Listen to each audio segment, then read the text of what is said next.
me, I like that. When I was young, I had 2 pair of leaves. Besides that, the pinstripes and the gray. The one I wore on Mondays and Wednesdays. While niggas flirt, I'm sewing tigers on my shirt and alligators. You wanna see the inside? I see you later. Here come the drama. Oh, that's that nigga with the fake. Wow, why you punch me in my face? Stay in your place, play your position. Here come my intuition. Go in this nigga pocket, rob him while his friends watch it, and hoes clock it. Here comes respect. His crew's your crew, or they might be next. Look at they man, big man, they never try, so we roll with them. I stole with them, I mean loyalty. Niggas bought me milks at lunch. The milks with chocolate, the cookies, butter crunch, 88.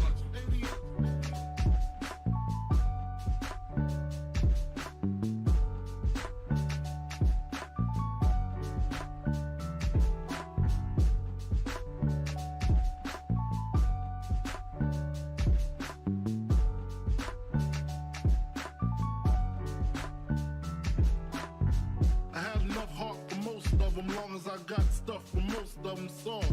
Even when I was wrong, I got my point across. They depicted me the boss. Of course, my orange box cutter make the world go round. Plus I'm fucking bitches ain't my homegirls now. Start stacking, dabbled in crack, gun packing. Nickname Medina, made the scenes, took my Ninas. From gym class to English, pass off for global. The only nigga with a mobile. Can't you see like total? Getting larger in waist and taste. Ain't no telling where this felon is heading. Just in case, keep a shell at the tip of your melon. Clear the space. Your brain was a terrible thing to waste.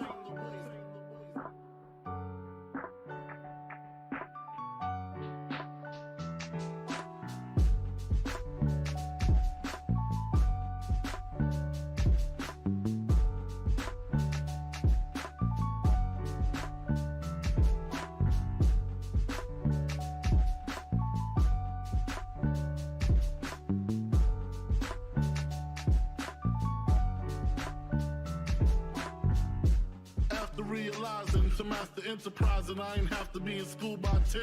I then began to encounter with my counterparts on how to burn the block apart. Break it down into sections. Drugs by these selections. Some use pipes, others use injections. Syringe sold separately. Frank the deputy, quick to grab my Smith & Wesson like my dick was missing. To protect my position, my corner, my layer. While we out here, say the hustler's prayer. If the game shakes me or breaks me, I hope it makes me a better man. Take a better stand, put money in my mom's hand. Get my daughter this college plan, so she don't need no man. Stay far from timid, only make moves when your heart's in it. And live the phrase, sky's the limit. Motherfucker.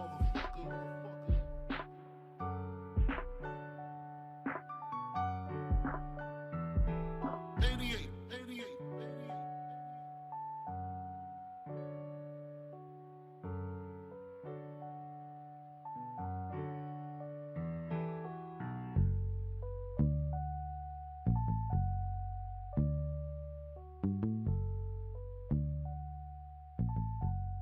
And live the phrase, sky's the limit.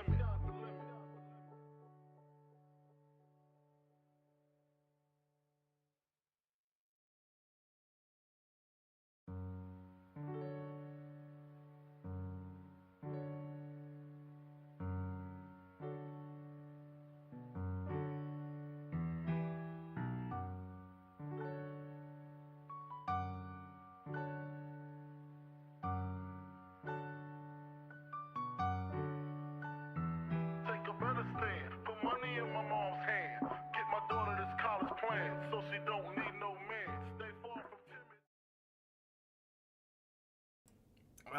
All right, man. What is going on, guys? What is going on? What's up, guys? Shit. Crazy night, bruh. Crazy night. Yeah, what is going on, guys? We are back with yet again another edition of the Notorious Sales Podcast, man. On this episode, we got the Double or Nothing 2022 review for you guys, man. Before we get into all that, man, if you guys do not know how the show works, every Monday we are on here with Notorious Unscripted, and every Friday we are on here with the news. Probably tomorrow I will have the news up on all platforms for you guys, and if it lets me, this review should even be up for you guys, but maybe not tomorrow. that might get uploaded later later this week with Unscripted, just because it takes a while to render. Yeah.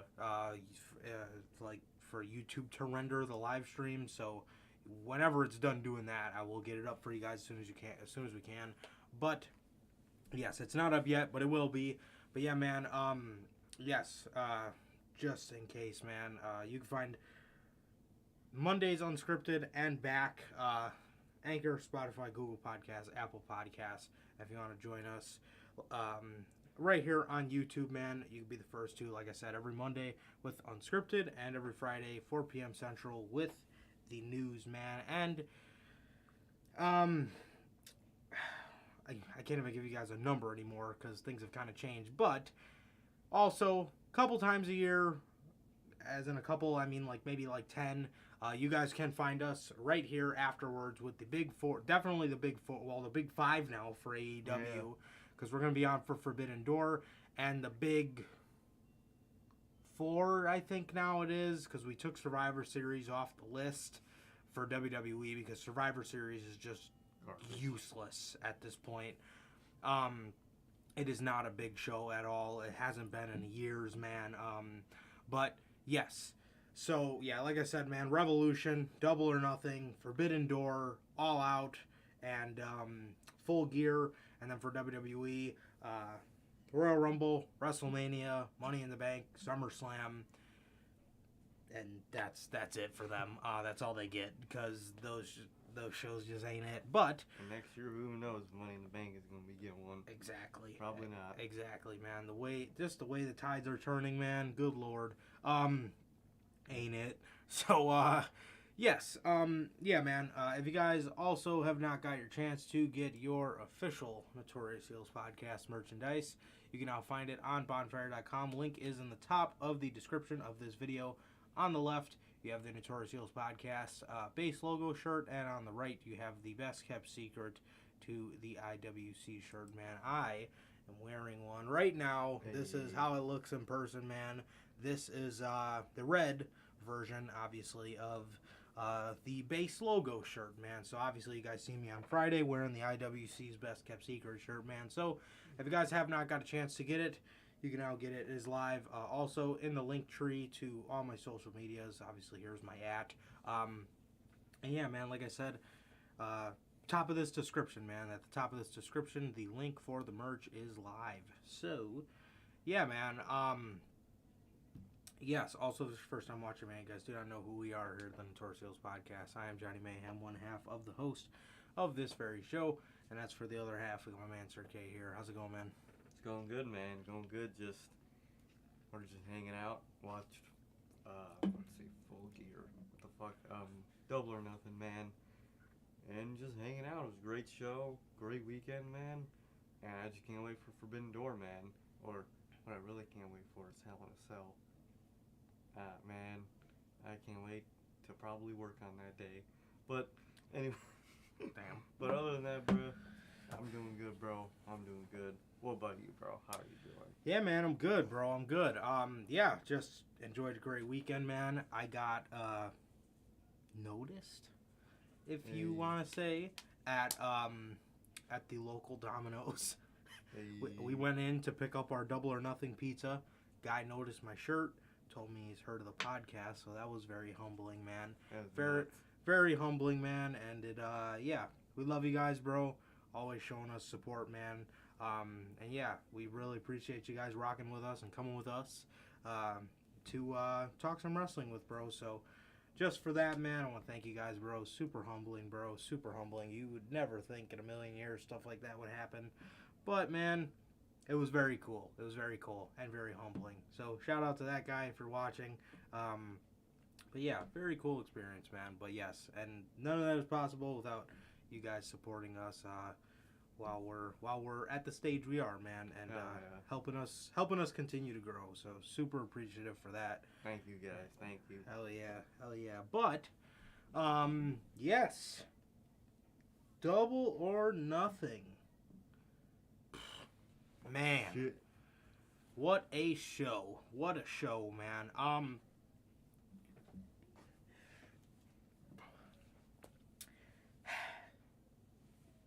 There was a lot of good on tonight. There was a lot of bad, and obviously a lot of in between, a lot of cool surprises. Overall, just a really, really good show, man. Yeah. Overall, just a really, really good show. And you love, Jesus, you love nights like tonight where AEW just showcases great professional wrestling, man. They only go live on pay-per-view 4 times a year. And, you know, this is one of those nights where, you know, it's definitely exciting, man. And we've seen a lot of great action tonight. Like I said, a lot of cool surprises. And yeah, it was just overall just a really good show, I thought. It definitely got a thumbs up from me. Oh, okay. But yeah, man, we got, I love how they added a summer pay-per-view. I think maybe next year you add it in between. So probably like, you know, towards the end of July. Yeah. Instead, because according to the countdown on my phone, man, we are 27 days away from That's Full nuts. Gear, man. So we got 3 Dynamites, and did I say Full Gear? We're 27 days away from Forbidden Door. Why do you keep saying Full Gear? I know, seriously. But yes, 27 days away from Forbidden Door, and we got 3 Dynamites to go, Man. and not a single match is announced, but the arena is sold out. Yep. So I can't wait. I can't wait either, and I don't even know what the fuck's gonna be on the show. Literally. Definitely not Osprey versus Omega. That's all we know. Did you hear about that? Oh, what happened? Osprey, like, went out and said that he, like, Kenny Omega's, like, super two-faced, and he, like, never wants to work with him. I was like, damn, okay. Oh, God. We got Logan in the chat, as well as my Logan. pops. Very excited, as we can see. CM Punk. Hey, I know that's your guy, so yeah, man, it's wild, bro. shit's nuts. Wild.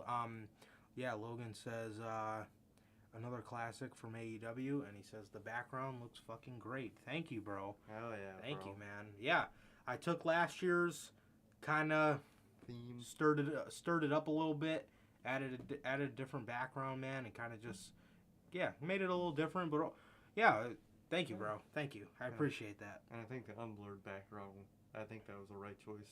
Yeah. Definitely. Yeah, because last year's it was blurred, but this year's I got a different background, unblurred it, And it looks heat. made our video box a little bigger. Mm-hmm. But yeah, bro, I mean, that's the thing about AEW, man. They got some kick-ass themes that definitely help me make Cool background. and yeah, shit. definitely helped me make the templates for the podcast a lot better.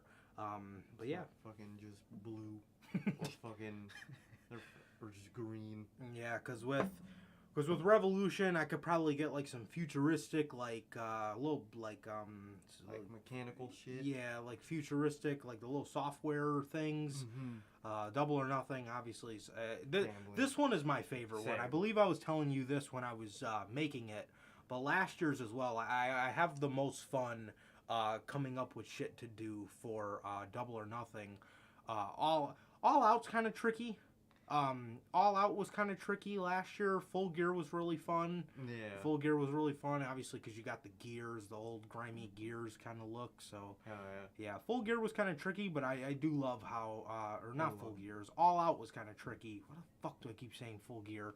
I swear. All Out was kind of tricky, but I do love what I was able to do with it. But It's- yes, I think All Out's tricky for us because you have to include the Chicago theme, and since it's basically our base theme, we gotta Yeah. have to switch it up. Mhm. So I think that's why it's kind of more difficult for us because Chicago is already our base theme. So right. we gotta just switch that shit up. Yes, bro. But regardless, thank you very much. I And I appreciate can't that. wait for that Forbidden Door one. Oh, That shit's gonna be heat. that bruh. shit. Oh, I can't wait to make that one. Yeah, I've already been thinking of some pretty cool things to do with it, bro. But Hell yeah. yes, regardless, thank you. I really appreciate that, man. Hell yeah. But yeah, yes. Yeah, like Logan said as well, another classic from AEW. Yeah, bro. I mean, there was a couple bad things on here. Yeah. There was a couple bad things on here, but you know, you're not gonna get a clean sweep most of the time. You're not gonna get that Morbius sweep with You ain't, bruh. with Fuck. with any pay-per-view really. No. Unless Unless it's like nuts. Yeah, I was gonna say unless it's like old takeover vibes, but I don't think that'll ever be touched. Yeah, those were sweeps, bro. Those were sweeps. Those were fucking sweeps. Yes, but yeah, man. Speaking of Logan, to start the show off, The buy-in. on the buy-in, Logan's favorite tag team, Danhausen and Hook. Hey. Hookhausen. He loves him some Hookhausen. Man, they're taking on Tony Nese and Mark Sterling. Bruh. Smart Mark Sterling. We didn't watch this one, man. We were probably sitting in a Domino's parking lot actually no. I think as soon as we walked in, this match started. Yeah. So I was kind of. We really weren't paying attention. I was busy fucking eating. Yeah, exactly. Chowing down. Do you want me to move you a little bit so you're not caught on the edge? Yeah. There we go. That's nice. Yeah, man. But yes, this I didn't really pay too much attention to it. Hook and Danhausen won. I did see Hook giving some suplexes to Tony Nese. Smart Mark Sterling. I don't know what the man was dressed in.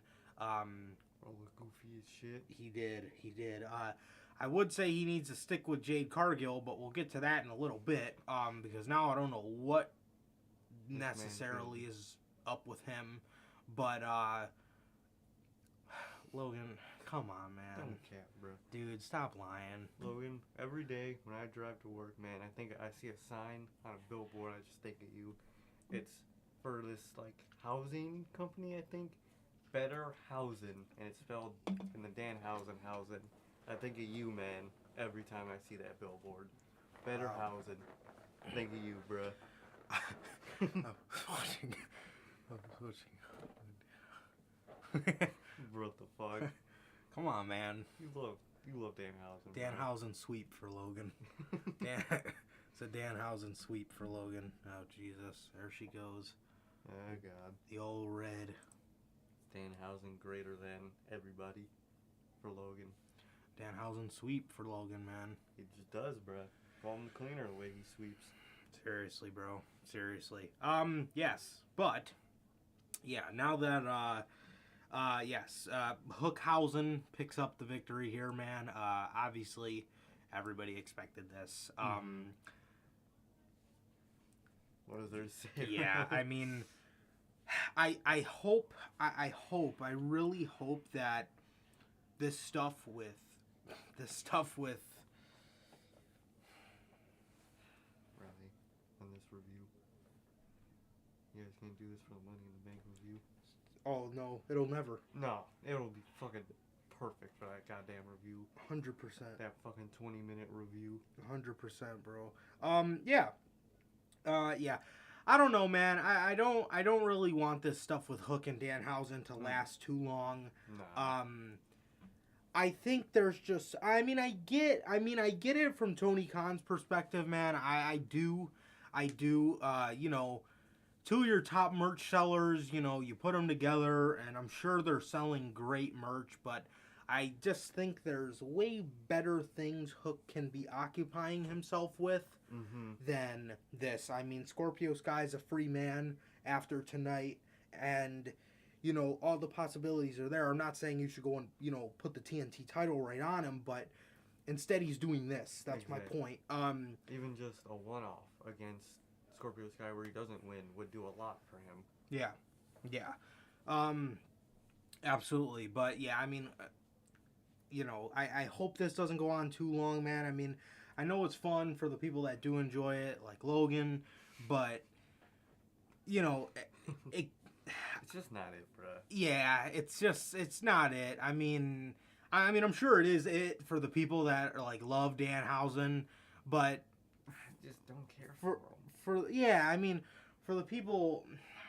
the people that don't, but they like Hook, it's kind of like, what is he doing? You know what I mean? But I don't know, man. I don't know. Hopefully this doesn't go on too much longer. I mean, yeah, maybe not too much longer. Yeah.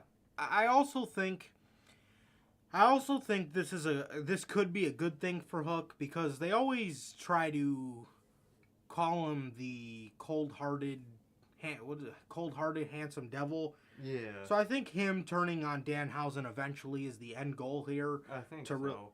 Because people do love Danhausen, like Logan. So it'll be good to kind of get over almost how or how cold-hearted Hook really is. Yeah.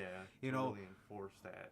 They're, kind of building this, RK bro-like friendship. So I think eventually Hook turning on him, what's gonna happen? yeah, is gonna be a good thing for his character and kind of getting him over. He doesn't even really necessarily have to be a heel, but just kind of getting over just that the guy's cold-hearted. It's not.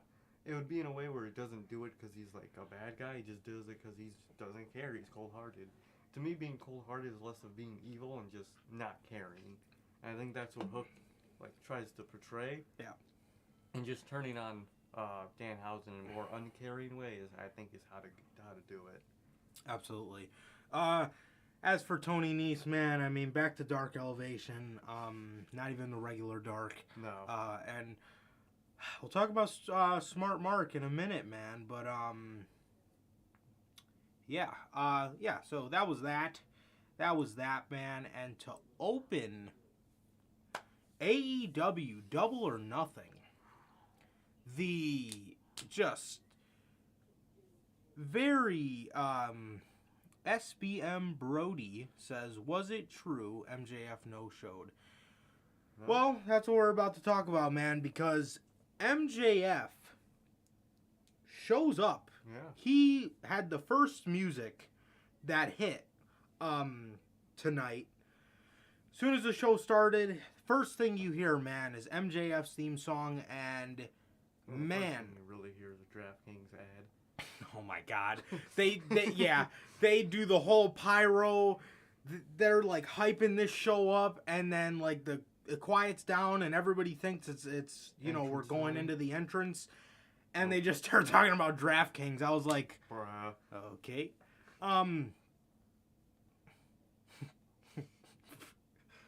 on, man. You are a Fanhausen.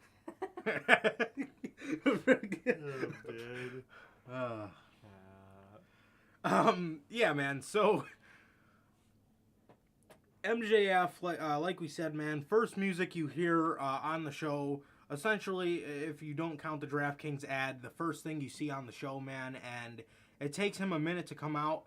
Obviously, my God, man. Last night, I genuinely thought we were going to have to come on here with breaking news because me and Sir K were just having some kick-ass conversations just about what this would mean if this dude genuinely flew out of Las Vegas the night before Double or Nothing. Oh, yeah. And how fucked up that would have been to do to Wardlow, and also what that would have done to his possible WWE chances in 2024, because if he were to do that, whatever kind of bag he thought he was getting would have been no more. And then this morning, I wake up, look at my phone, and the first thing I see is MJF frustrated because he feels that he overperformed in his first AEW contract. It's like, dude, you wanted the bag. What did you think you were going to have to do to get that? You couldn't bum around like fucking Angelico. Yeah, you have to fucking overperform to get the bag the next contract. That's how any form of entertainment contract works, bruh.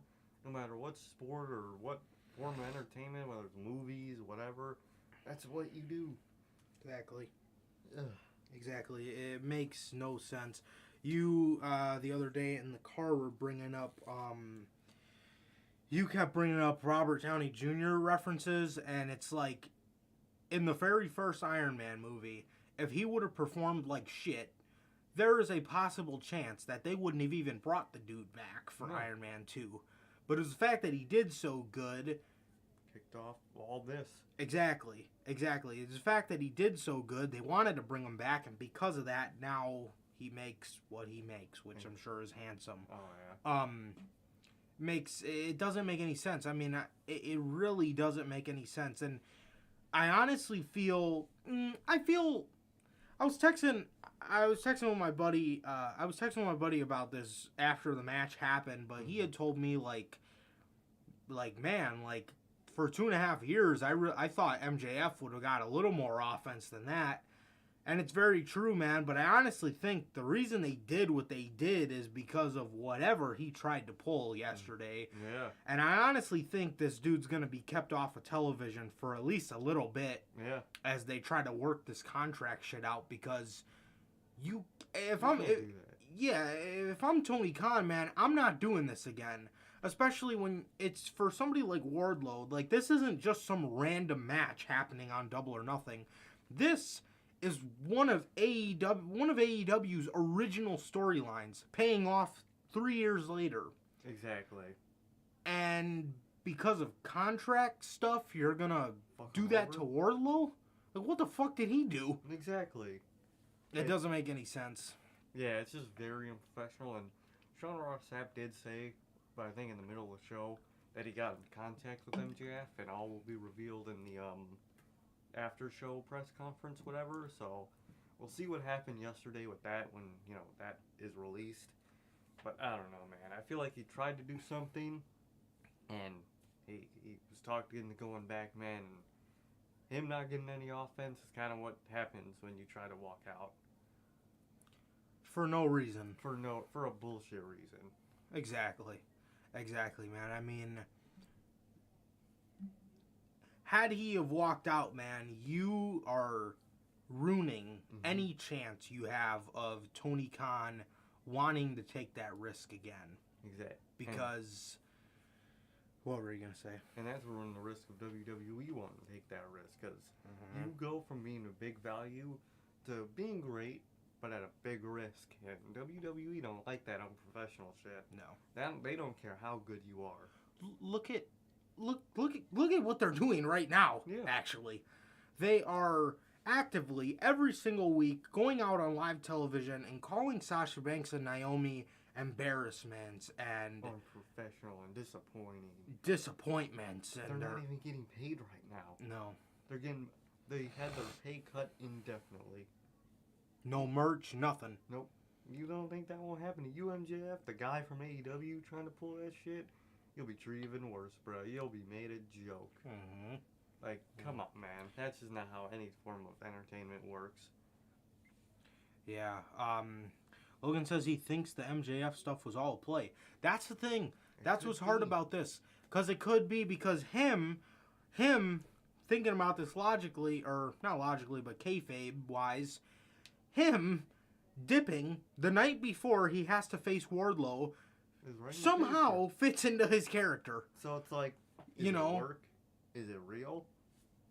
That's the question we all gotta ask ourselves, bro. Exactly, bro. Because, especially with a guy like MJF,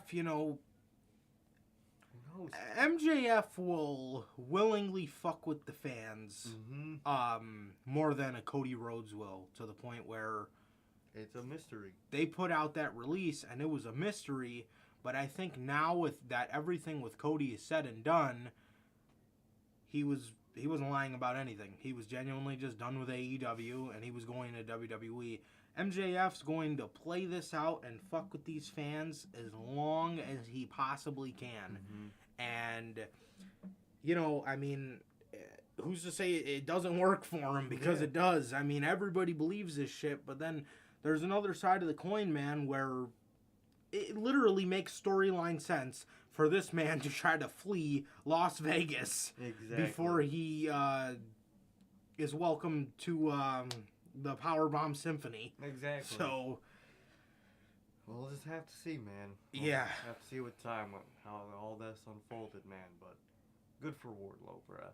He got his moment, man. Yes. He won the match and ended up going on stage. Tony Schiavone came up to him, said he's all elite, man. And they flashed the fucking thing on the Trods, man. Wardlow looked so shocked. I don't think he knew that they were gonna put it on all the Trods. I don't think he did either. He was so shocked, and he was just thinking. The camera, that was awesome, bro. I'm so happy for Wardlow. In that moment, when all that Trons changed, I kind of expected to hear War Pigs right then. Same. but I think we'll hear it Wednesday. either Wednesday or his next match. But who knows, man? But that was awesome. I'm very happy for Wardlow. He's gonna be a fucking star. Yes, bro. Tony Khan said this shit so long ago. That was like a year and a half ago. Yes, he said Wardlow is one of the breakout stars in wrestling. My God, this match started. MJF comes out. He's flying around like a plane. There's you showed up chants. Or you showed up. I'm like, oh my God, man. I'm like, these fans are letting him have it. Mm-hmm. Wardlow goes to make his entrance. MJF's got this fucking guy in a holding cell in the arena. He's just sitting there chilling. And instead of handcuffs, another thing, attention to detail, on Wednesday, he broke through the cuffs. Wardlow broke through the cuffs. MJF had this man wrapped in chains. And 2 sets of handcuffs. Yep. They weren't letting that man escape. Yeah, bro. So he's sitting in a holding cell. They let him go. They walk him out, because they're copying Goldberg. Because, Wednesday he's just going to come out with a bunch of security guards walking him to the... His permanent entrance. Yeah. God. Makes no sense. This match started off with a lot of running around. MJF, not letting Wardlow get a hold of him, man. But my God, Wardlow ended up getting a hold of him. He destroyed this man. Destroyed him. MJF got like an eye poke. He got a little offense. Tiny bit. But Wardlow, I believe they said, gave this man 8 power bombs. I know later in the night they said 8, but in the moment they said 10 right after the match. Oh, did they? Yeah, so I think it was 10. I think it was just commentary fucking up. Who would have guessed? But yeah. Well, 8 or 10, whichever. He power bombed this man to oblivion. MJF tried to pull out the diamond ring. That was so funny. And fucking Wardlow was just standing behind him, just looking at him, pulling it out. Bro. That shit was great. Like, I don't know why you're, like, I don't know. What I don't get is he's upset that he overperformed in his contract, but then he goes out and does an excellent job putting over Wardlow. Exactly. So it's like it just makes no sense, man. It really doesn't. It makes no sense, bro. It really does. It really doesn't. It's like, dude, like, you're doing a fucking fantastic job, bro. Like, you're going to get your money, man. Like, I don't know. I really don't know. I really don't, man. I really don't. But, yes, there was a spot, man, where MJF's pleading with Wardlow, telling him he's going to quadruple his pay. They shake hands. Wardlow doesn't let him go. He starts beating his ass a little more. MJF goes over and faces the hard cam, and they just see him digging in his pants, and he brings out the diamond ring, and he's putting it on his pinky, and Wardlow is standing directly above him, looking down, and Bryce Remsburg, which... another great thing, attention to detail, you had to have him ref this match. You had to. Mm-hmm. He's just, like, looking off to the side. He's just, like, looking down at him. And MJF's just got this sinister smile on his face. And Bryce just fucking... Bryce just reaches over, grabs the ring, and just fucking rips it off of his hand. That was amazing. It was hilarious, bro. It was absolutely hilarious. Wardlow powerbombs this dude like 3 or 4 times, goes for the pin, 1, 2, and then he walks away. Crowd pops. Wardlow's just, savoring the moment as much as he can. Mm-hmm. Gives this dude probably like 7 more, or however many powerbombs he ended up giving him, man. All the way till we got to 10. And he finally put MJF away. A lot of people thought MJF was going to win because Wardlow got the upper hand, man, but there was... you can't mess up the pacing. We're at a good point, man, where this feud doesn't necessarily need to be over. No. But he just needs to be off of MJF's contract. Mm-hmm. He needs to have his own contract. Exactly. And the pacing of this has been absolutely incredible. I genuinely cannot cannot come up with a good enough reason as to why MJF would be so upset to the point where he would want to walk out of AEW the night before Double or Nothing, if that is true. I genuinely could not. I couldn't sit here and tell you guys that I've came up with a logical reason as to why. No. But this is exactly how it was supposed to happen, man. Wardlow picks up the victory, man. I mean, MJF, I'm sure MJF could have got a little more offense, man, but if this was real, that's what happens. Kind of what happens, bro. But yes, Wardlow picks up the victory in 7 minutes and 30 seconds. Walks up the stage. He's thanking people. No music still. Tony Schiavone comes to the stage, says, I've just been informed by Mr. Tony Khan that you are officially all elite. Hey. And this played on the Titantron, man. Wardlow, damn near in tears, starts thanking everybody. He turned around, looked on the Titantron and seen this, and he just kind of looked shocked all over again and just was thanking all the fans. He looked at the hard cam and thanked all the people at home, man. So, yeah, so happy for Wardlow, bro. This is gonna be sick, man. This is really gonna be sick. Especially if MJF is put in a position to be the guy to beat CM Punk, I believe we know the guy who most likely will be in the position to beat MJF. That'll be nuts. And it's Wardlow, man. But what an excellent performance here by Wardlow, man. And you love to see it, bro. You love to see stars being born. Mm-hmm. Yeah, absolutely. Hell yeah, bro. Amazing moment, man. Loved it. True star being born. Can't wait to see what's next for Wardlow, man. I'm guessing MJF is definitely gone for some time. Probably Shawn Spears is gonna be who he feuds with next, but if not, man, I'm excited to see, man. Maybe he goes for the TNT title. Who knows, man? Absolutely, man.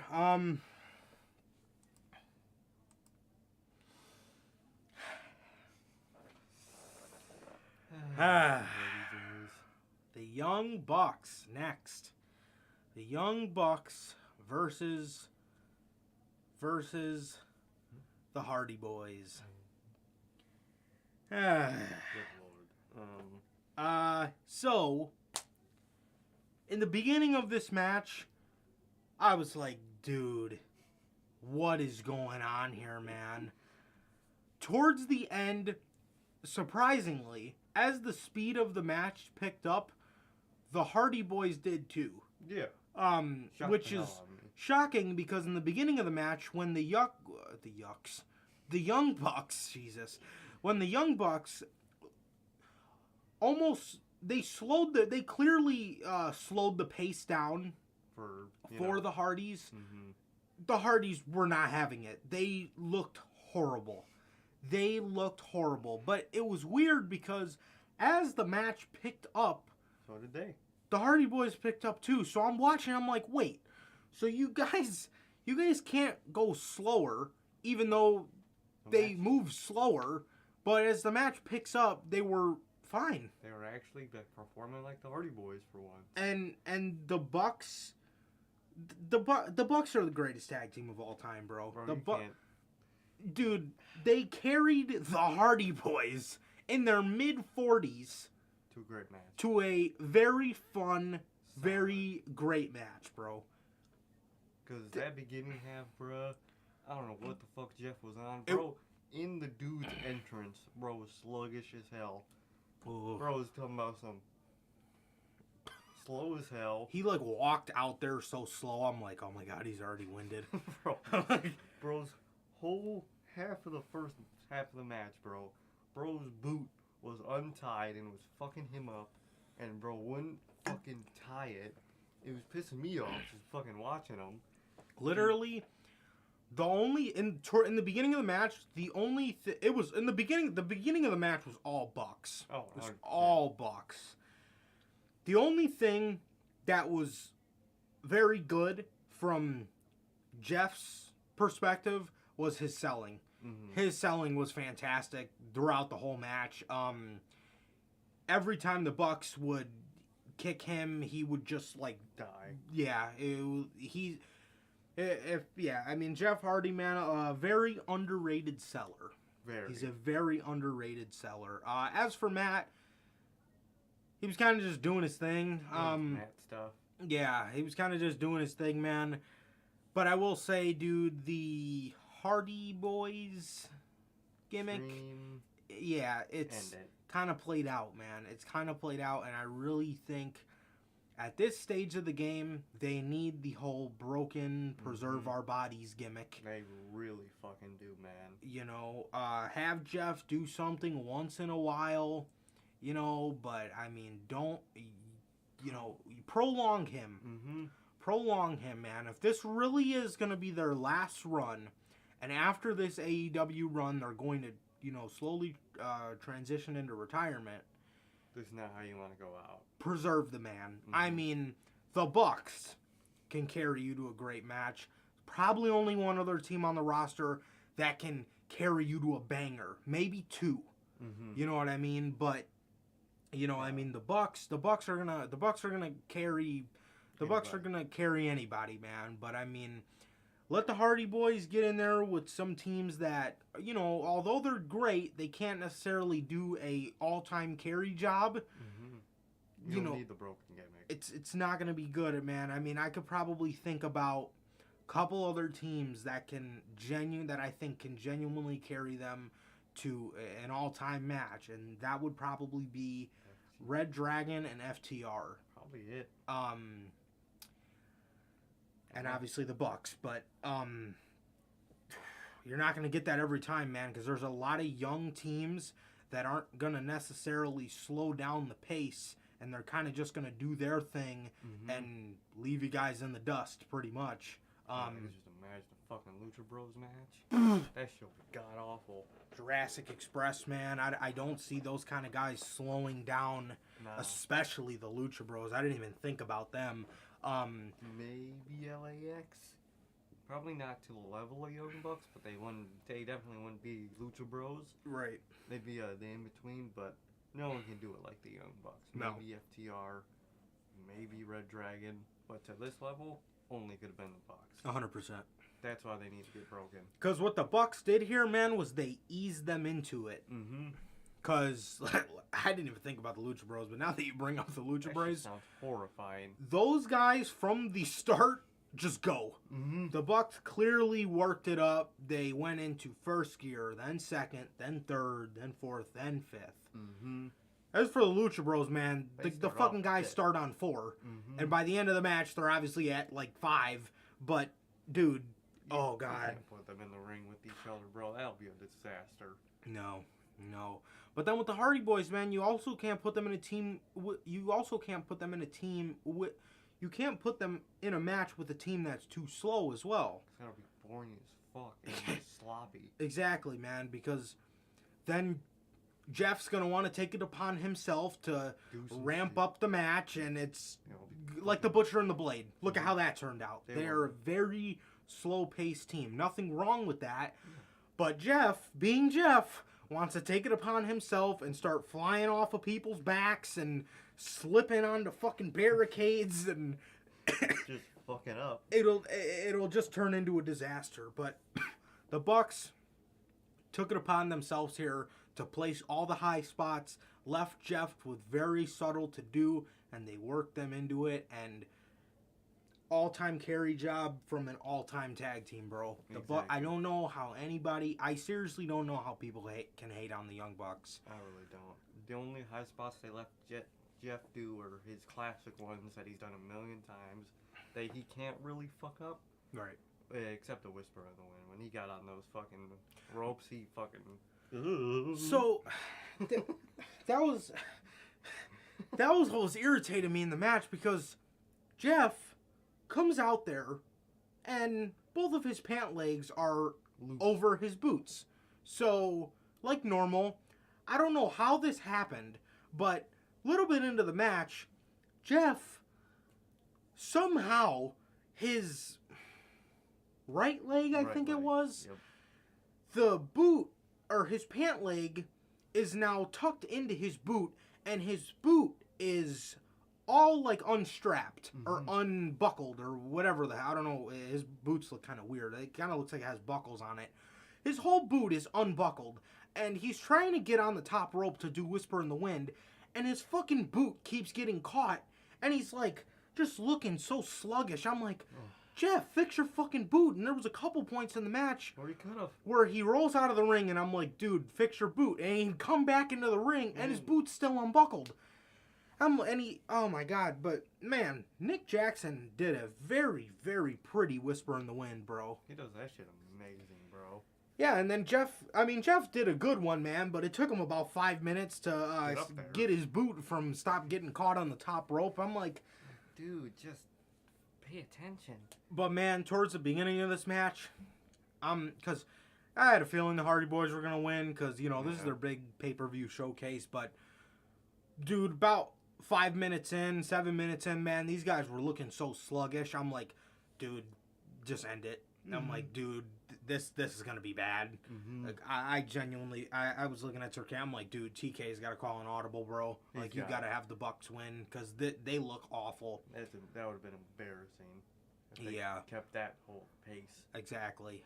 But the Hardys, or the Young Bucks, they kind of got too cocky, if you will. Super kick parties that... It's another thing, man. A lot of people complain about their super kicks, bro. They have a beautiful, hard-hitting ass super kick, man. I love it, man. Mixed with Jeff Hardy selling... Amazing. It looked phenomenal, man. It looked phenomenal. The super kick party they were giving, the both of them. BTE triggers, they kept going for him. They went to give Matt one, I believe, and Matt ducked.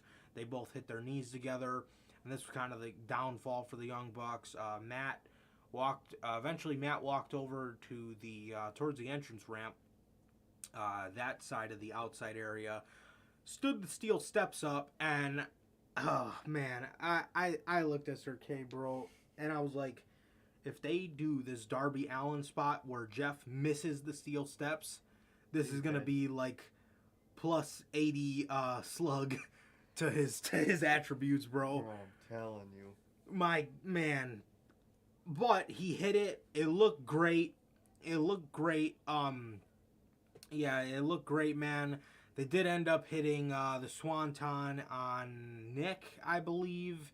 And yes, the Hardy Boys pick up the victory, and in the beginning, what was a very frustrating match to watch, eventually, as the Bucks eased them into it, turned into a very fun match, and I keep seeing people say this, man, but an all-time carry job by the Young Bucks. They carried 45-year-old Hardy Boys to a fantastic match, bro, and you got to give the props to the Bucks there, man. Phenomenal. Absolutely phenomenal by these two. Truly, Brian. Truly. Don't know how you could hate these two. Absolutely, man.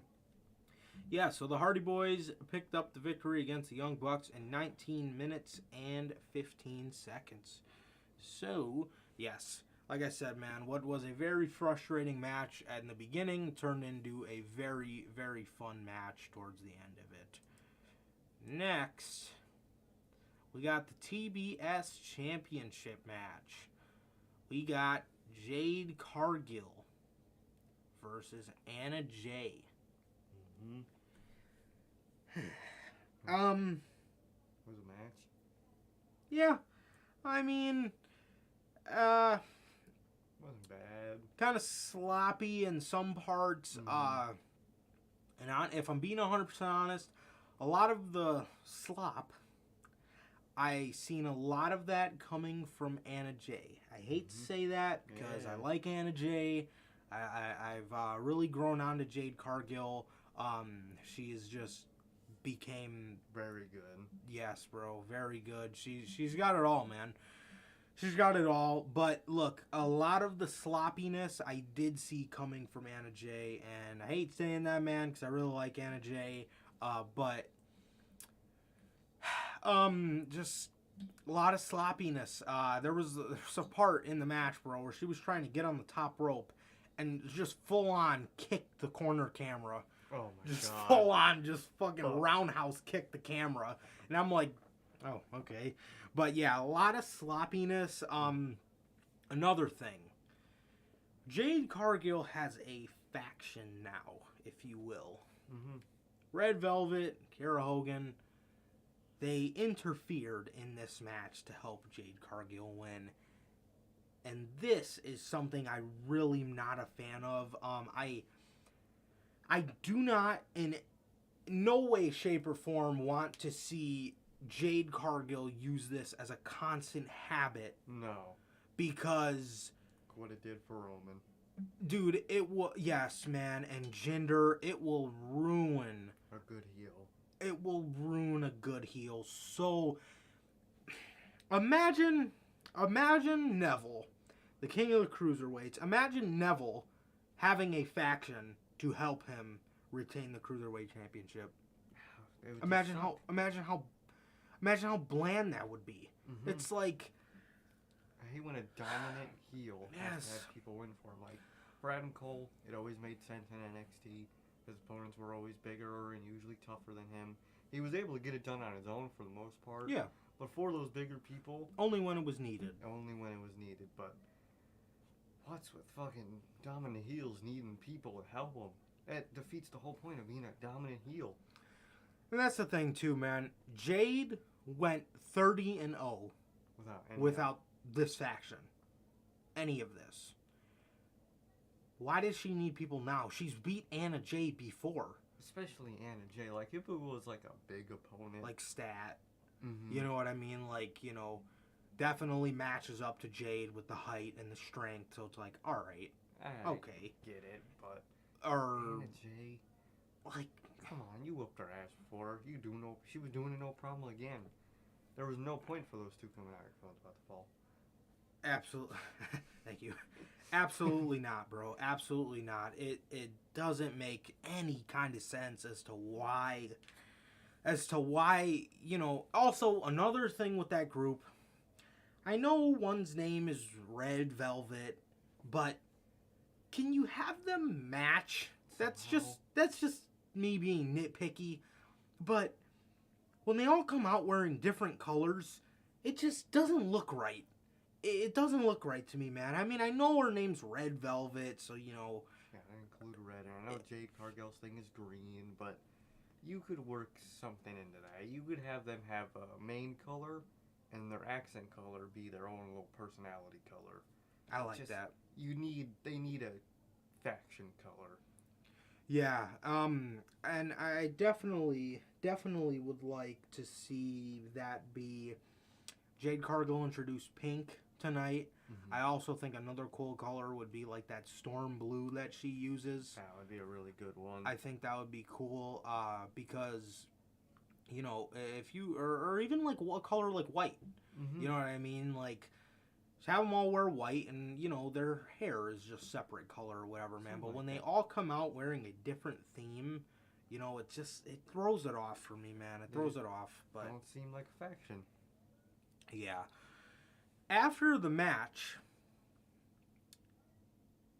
Malcolm Bivens. Oh. Well, technically during, right at the end. Was it during? Because right. Came out. Yep. Okay, my bad. Anna Jay was getting in some offense, following the baddies interfering. Anna Jay was getting some offense. She went to go to the top and ended up getting jaded off the top rope, man. But while she was on the top rope, Smart Mark came out with a crutch. Yeah, he came out with a crutch. Who was it? Stat? They came out to stop him? Or was it... Oh, no, my bad. Yeah, okay. Smart Mark came out with the crutch, threw it in the ring. Anna Jay and Jade were fighting over it while the ref had his back turned. Anna Jay hit Jade with the crutch, hit her with a very sloppy-looking neck breaker with the crutch, and he got Jade like 2.5. She kicked out. Then Anna Jay went to the top rope and Jade followed her up. Yeah, and then Jade followed her up there, and is that when he came out? That's because I remember Jade was up on the apron looking at the stage and being like shocked that Bivens was coming out. Right. So, yes, as Anna Jay is on the top rope, she gets distracted while she's fighting Jade because a man by the name, I originally thought they said Studley, and I was just laughing my ass off. So I'm like, what the fuck is that, man? But, a man by the name of Stokely Hathaway, in other words, known as Malcolm Bivens from Diamond Mine. God. I miss Malcolm Bivens, bro. He Hell was yeah. fantastic, man. But Malcolm Bivens makes his way down the entrance ramp. And Anna Jay, while thus being distracted, gets jaded from the top, just like she did to Soho. Or no, it wasn't. It wasn't off the top. I think, didn't Jade just, like, capitalize? No, it was a Jaded off the top. Was it? Mm-hmm. Okay. It was an avalanche Jaded. Yeah, yes, so she hits her with the Jaded. She gets Jaded off the top. Anna Jay goes down for the 1, 2, 3, and Jade Cargill, I believe, is 32-0 now. 32-0. Yeah, Jade wins. Bivens comes out. Gets in the ring with Velvet and Kara Hogan. They pick up Anna. Jade, the two baddies, pick up Anna. Jade goes to hit her. Stat comes running out. Crowd erupts for Statlander. I don't know what the deal's been with her lately, but the crowd just seems really into her.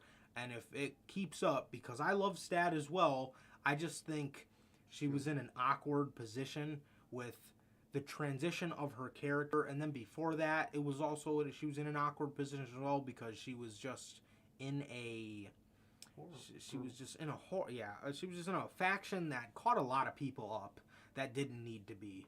Thus Wheeler Yuta and Statlander, because Stat last year had one of the best women's matches of the year with Britt Baker, and she's just been in a really awkward position, bro. But Stat is fantastic, bro. She really is. And the crowd's just been super receptive to her lately. And, I mean, I'm digging her new gimmick. I like that she's away from the best friends. I think that's going to be really beneficial to her. Because, see, it was weird, man, because when she came to AEW, she wasn't with them. She was by herself, and then they brought her back with them for some reason. Yeah. And now she's not with them anymore, and it's going to be really beneficial to her in the long run, man. And Stat comes out, crowd erupts. A lot of people want to see her defeat Jade. I would totally be down for that. I think that's a good person. I think that's a really good person to. Spider. Fucking bug. I don't even know what that thing was. I think it was an ant. Still a spider on the fucking ceiling we didn't catch. He thought he could fucking survive, man. Fucking summer, bruh. That's why winter's the best. Caught his ass. Caught him up on live. Hey. I did catch him up on live, actually. Literally. Yes. But where was I?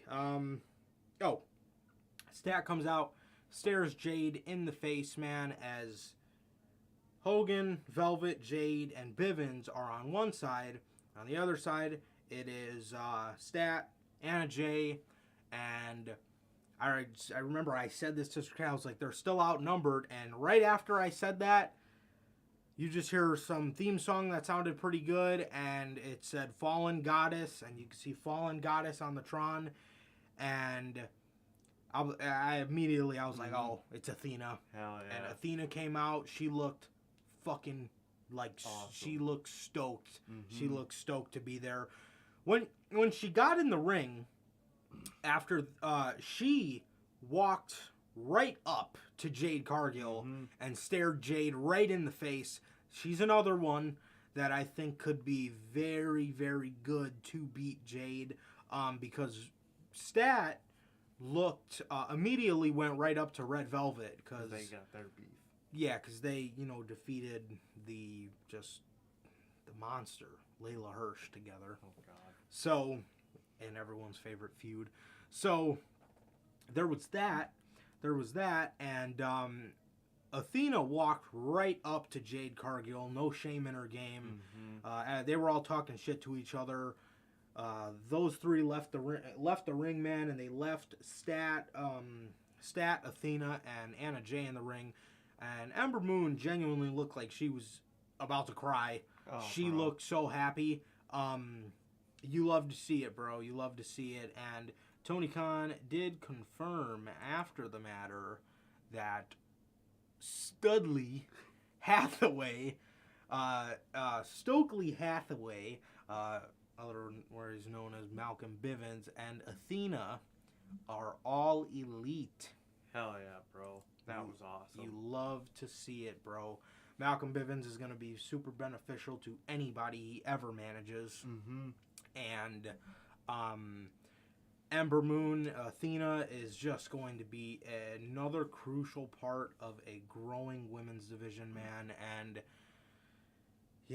they are. It's only a matter of time, man, until a lot of these women's matches are fire as hell, bro.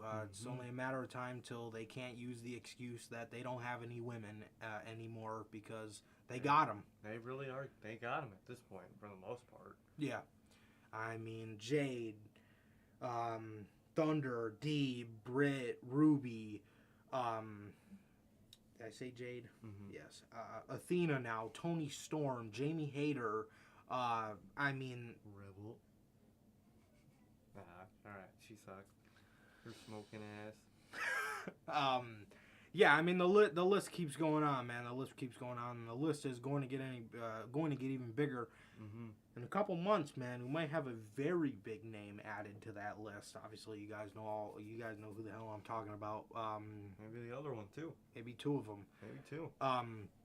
But yeah, man, Jade Cargill defeats Anna Jay in 7 minutes and 25 seconds, and we at two huge signings to AEW, man. Malcolm Bivens and Athena, or Stokely Hathaway.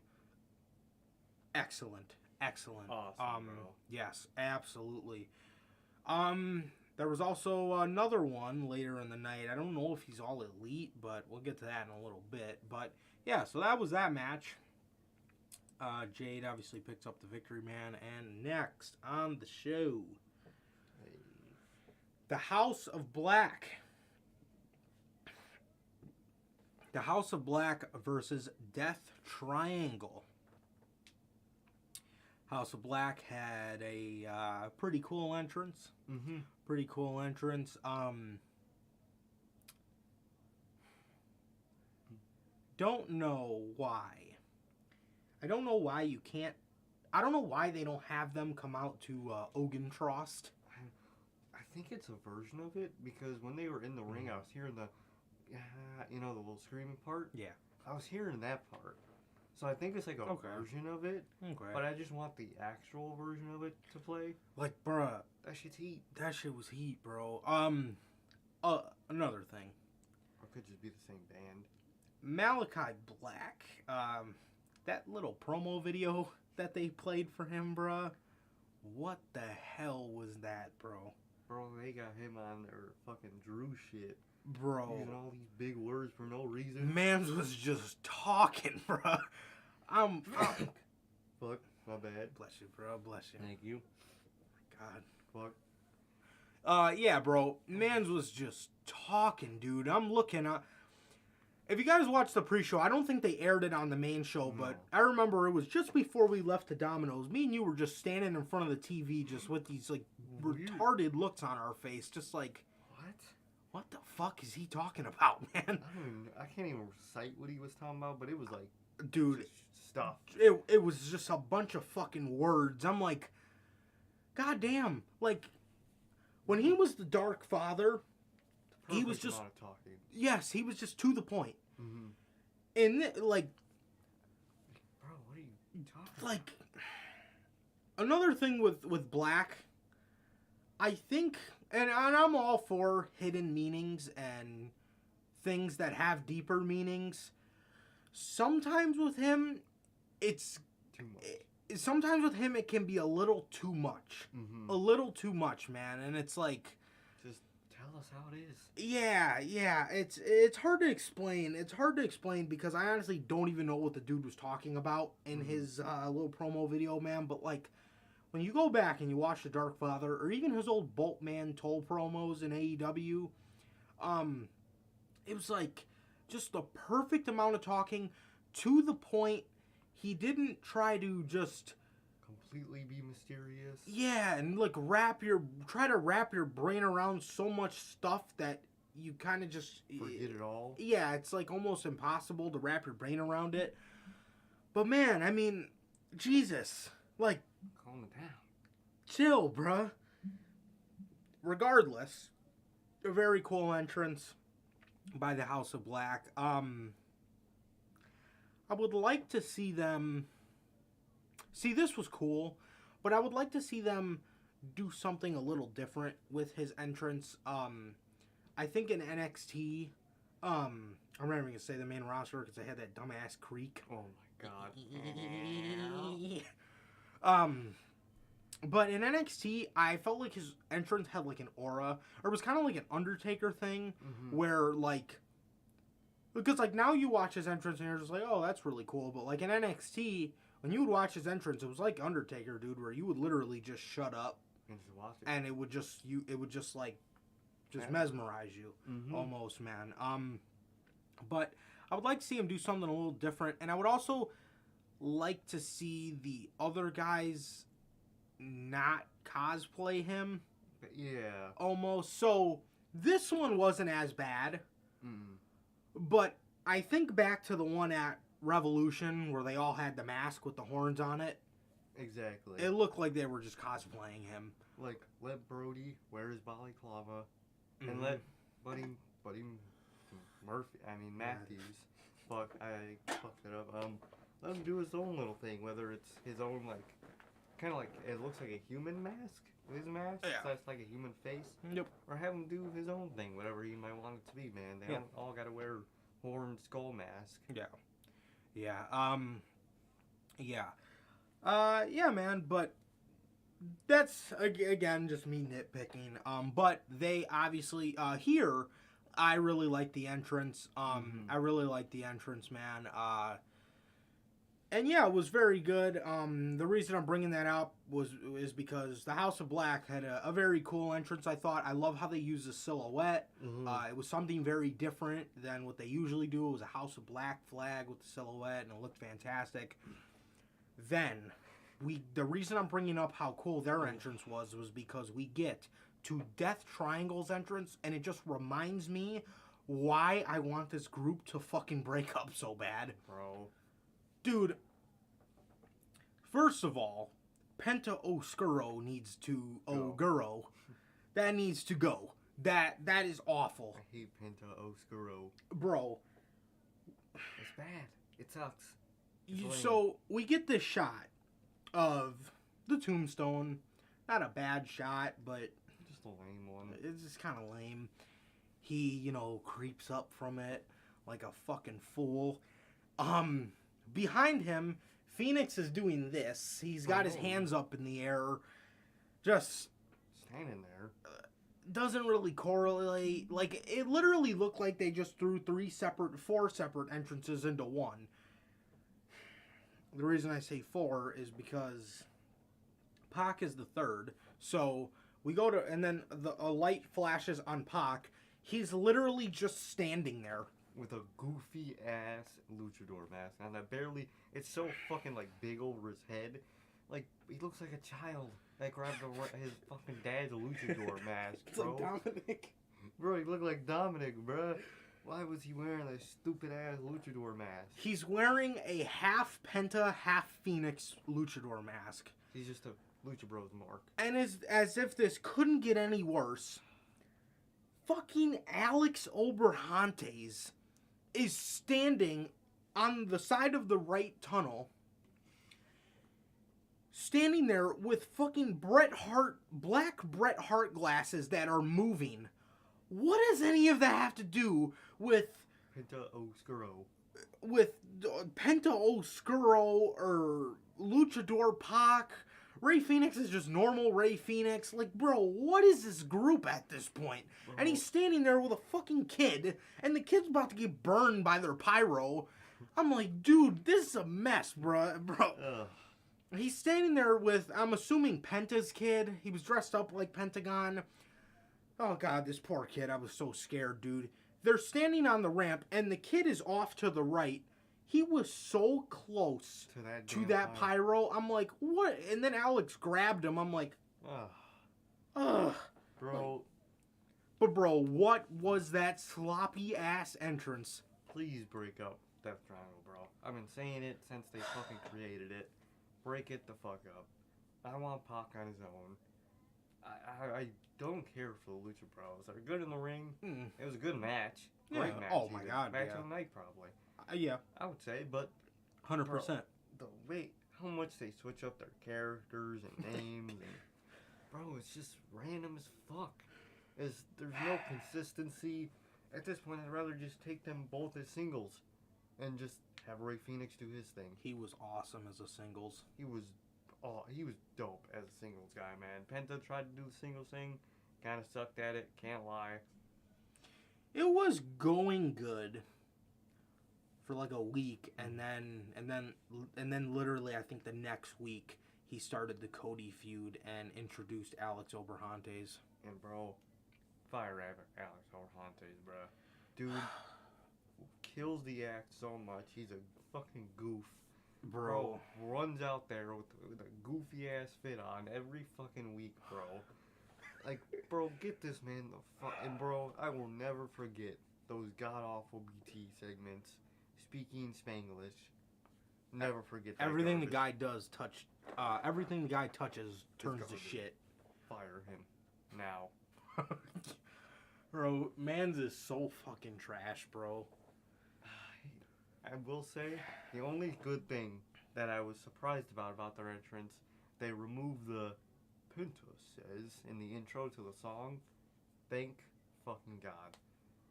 We were just talking about bad song intros. I didn't even think of that intro, but they removed it. Oh, yeah. Penta says... Zero Muro. Garbage, bro. Awful. I can't break the whole thing now. That entrance was such a fucking vibe killer. Bruh, they're lucky they had... A great match. Yes, bro. They're lucky they probably had match of the night, if I'm being honest. Because if they didn't, I would have been pissed. They proceeded to put on an absolute banger of a match, dude. That shit was fire. This was so good, and it goes to show, again, we've been saying this for a while, bro, but Trios Championships, you don't think if Dynamite after Revolution, you would have came out and said, okay, we're going to do a tournament for the Trios Championships. If you don't think this Being the final? as your finals, put for an inaugural Trios champ, if you don't think this would have put a championship on the map, I don't know what would have, bro. This would have been an absolute classic to put on as a inaugural championship crowning. Oh my God, what a fantastic match, dude. We literally seen another little detail they pointed out here was Malachi Black started the match, and they were talking about how how this is him leading by example and stuff like that. You love to fucking see it, bro. You love to see little tiny things like that. You love to see stuff like that. But my God, what a match this was. This was an absolute classic, bro. Seeing the random spurts of Buddy and Pac was awesome. Yes, bro. That shit was dope. Yep, bring in all of us back to 205 Live. Two different eras of 205 Live, but the two different eras clashing was absolutely fantastic. Black and Pac, obviously we seen that in the first UK show that they did. I don't know where it was. The one in 17. Yeah, 2016? 2017 it was. It was early 2017. Fuck. They were in... Where the fuck were they? I think Blackpool. I think Blackpool. Blackpool or Liverpool. One of the two. I think it was Blackpool. I think it might have been Blackpool, man. It even might have been Royal Albert Hall. It might have been. We obviously seen that, bro. It just amazing. Just, God, all 6 of these guys, man, are just so fucking fantastic, bro. Exactly. Brody King mixing it up with Pac was fantastic. That fucking That lariat, bruh. That lariat and that pile driver that Brody gave to Ray. Oh, he killed that man, dude. That shit was brutal as hell. That shit was fire. Yeah, bro. Just all around, man. Just a fast-paced, just Style incredible clash. match, man. Mm-hmm. Incredible match. In the end, I was so confused because Bret Hart hops up on the apron. Alex Oberhantes with his electronic Bret Hart glasses, looking like a fucking clown, hops up on the apron, and Black and Pac are in the ring. He's distracting the ref. My initial thinking, I'm like, yes, let's fucking go. Because the way Pac was looking at him, Pac was looking like, what the fuck are you doing? Mm-hmm. And I'm thinking, I'm like, dude, yes. I'm like, just beat his ass. and see, I love this because before this, they took all the members of, they took out all the members of House of Black, Buddy and Brody, and it left all of Death Triangle and Black, and they're surrounding him. Malachi Black told them to bring it on. Mm-hmm. Love little shit like that from a heel. He's a leader. He ain't afraid. Yes. Bring it the fuck on. You love to see it. Obviously, they start whipping his ass.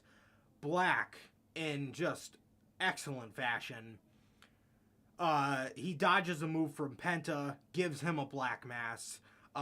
Dodged something from Phoenix, gave him a black mass. Now it's just him and Pac.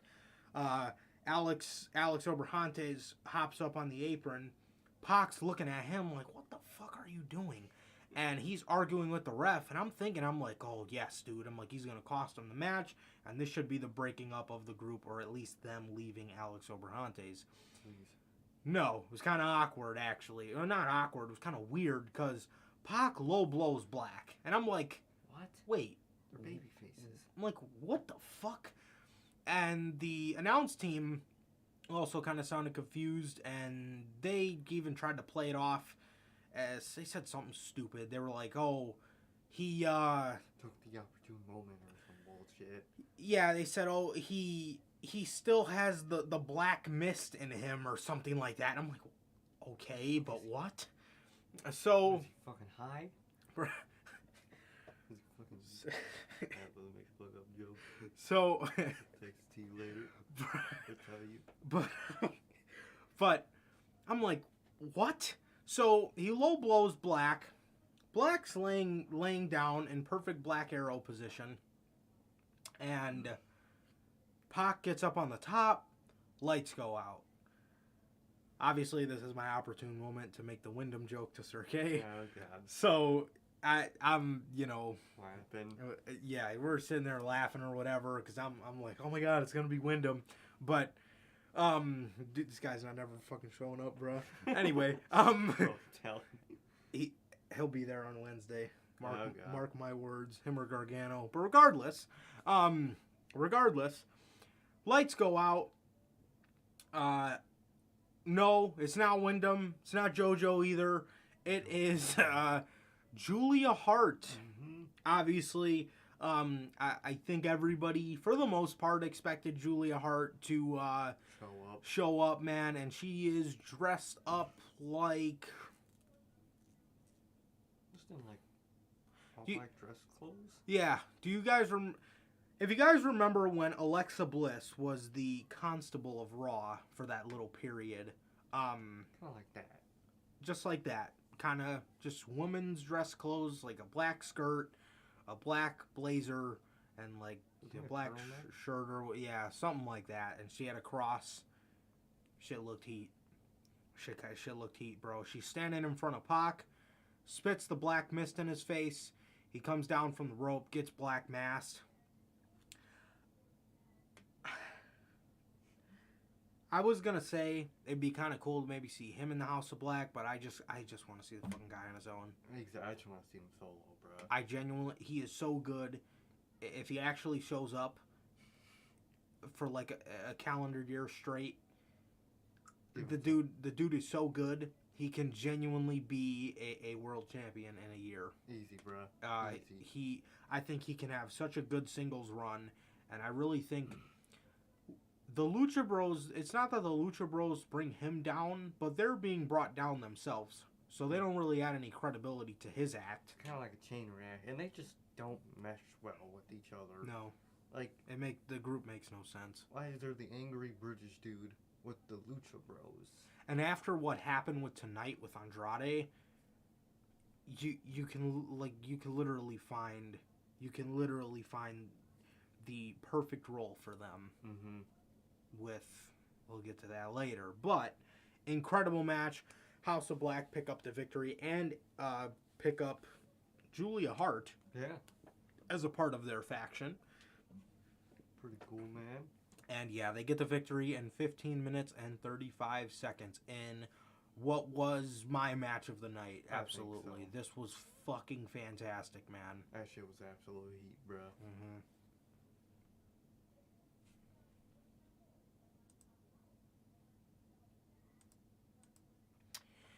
Next, we have the Owen Hart Cup final for the men. In hindsight, AEW literally gave this away so hard. Mm-hmm. Adam Cole comes out in all pink gear. It was fantastic. He had pink and white gear. It looked beautiful. Samoa Joe comes out wearing green. Wearing black and green. I don't know why he didn't do black and pink. I think that would have looked sick. Mm-hmm. But he's wearing black and green. So, in the moment, you don't really think anything of it. You're kind of like, well, Sir K made the point, like, why didn't he wear pink and black? Yeah. And I was like, oh, okay, we're back. Yeah, so Sir K had pointed it out. He said to me, well, why didn't Joe wear pink and black? And I thought the same thing. I'm like, yeah, that's weird. Kind of weird. Yeah, Adam Cole and Samoa Joe, they had a good match. It was solid. It wasn't bad. It wasn't boring. It wasn't insane. No. But overall, I thought it was a good match. Pretty good final to the Owen Hart Cup, man. And Adam Cole, the ending wasn't really too nuts either. I mean, Adam Cole kind of just hit the boom. Yeah. And that was kind of it. But nothing crazy happened in this match. Like I said, it wasn't really it wasn't really an insane unbelievable match, but it wasn't bad at all. No, it wasn't bad. It was enjoyable. It was definitely enjoyable. And Adam Cole picks up the victory from Samoa Joe in the tournament final with the help of Bobby Fish. I am kind of shocked we did not see Jay Lethal and Satnam Singh. Kind of surprised we didn't see them, but Adam Cole did win with the assist of Bobby Fish, man. Also, what did not help this match's case at all was the crowd was kind of tired out from the last from the trios match, so that was that, man. But Adam Cole picks up the victory. When he was coming out, they said they were going to have an Owen Hart ceremony, but it was going to be after both of the winners were decided. So that brings us to our next match. Dr. Britt Baker versus Ruby Soho. I can't remember his name. Ryan. Ryan something, man. God damn, I can't remember his name. I really can't. Fozzy, one of the guitarists from Fozzy, played Dr. Britt Baker to the ring, and it looked dope. Again, Dr. Britt Baker comes out in a pink, black, and white attire. Mm-hmm. The attire was beautiful, looked fantastic.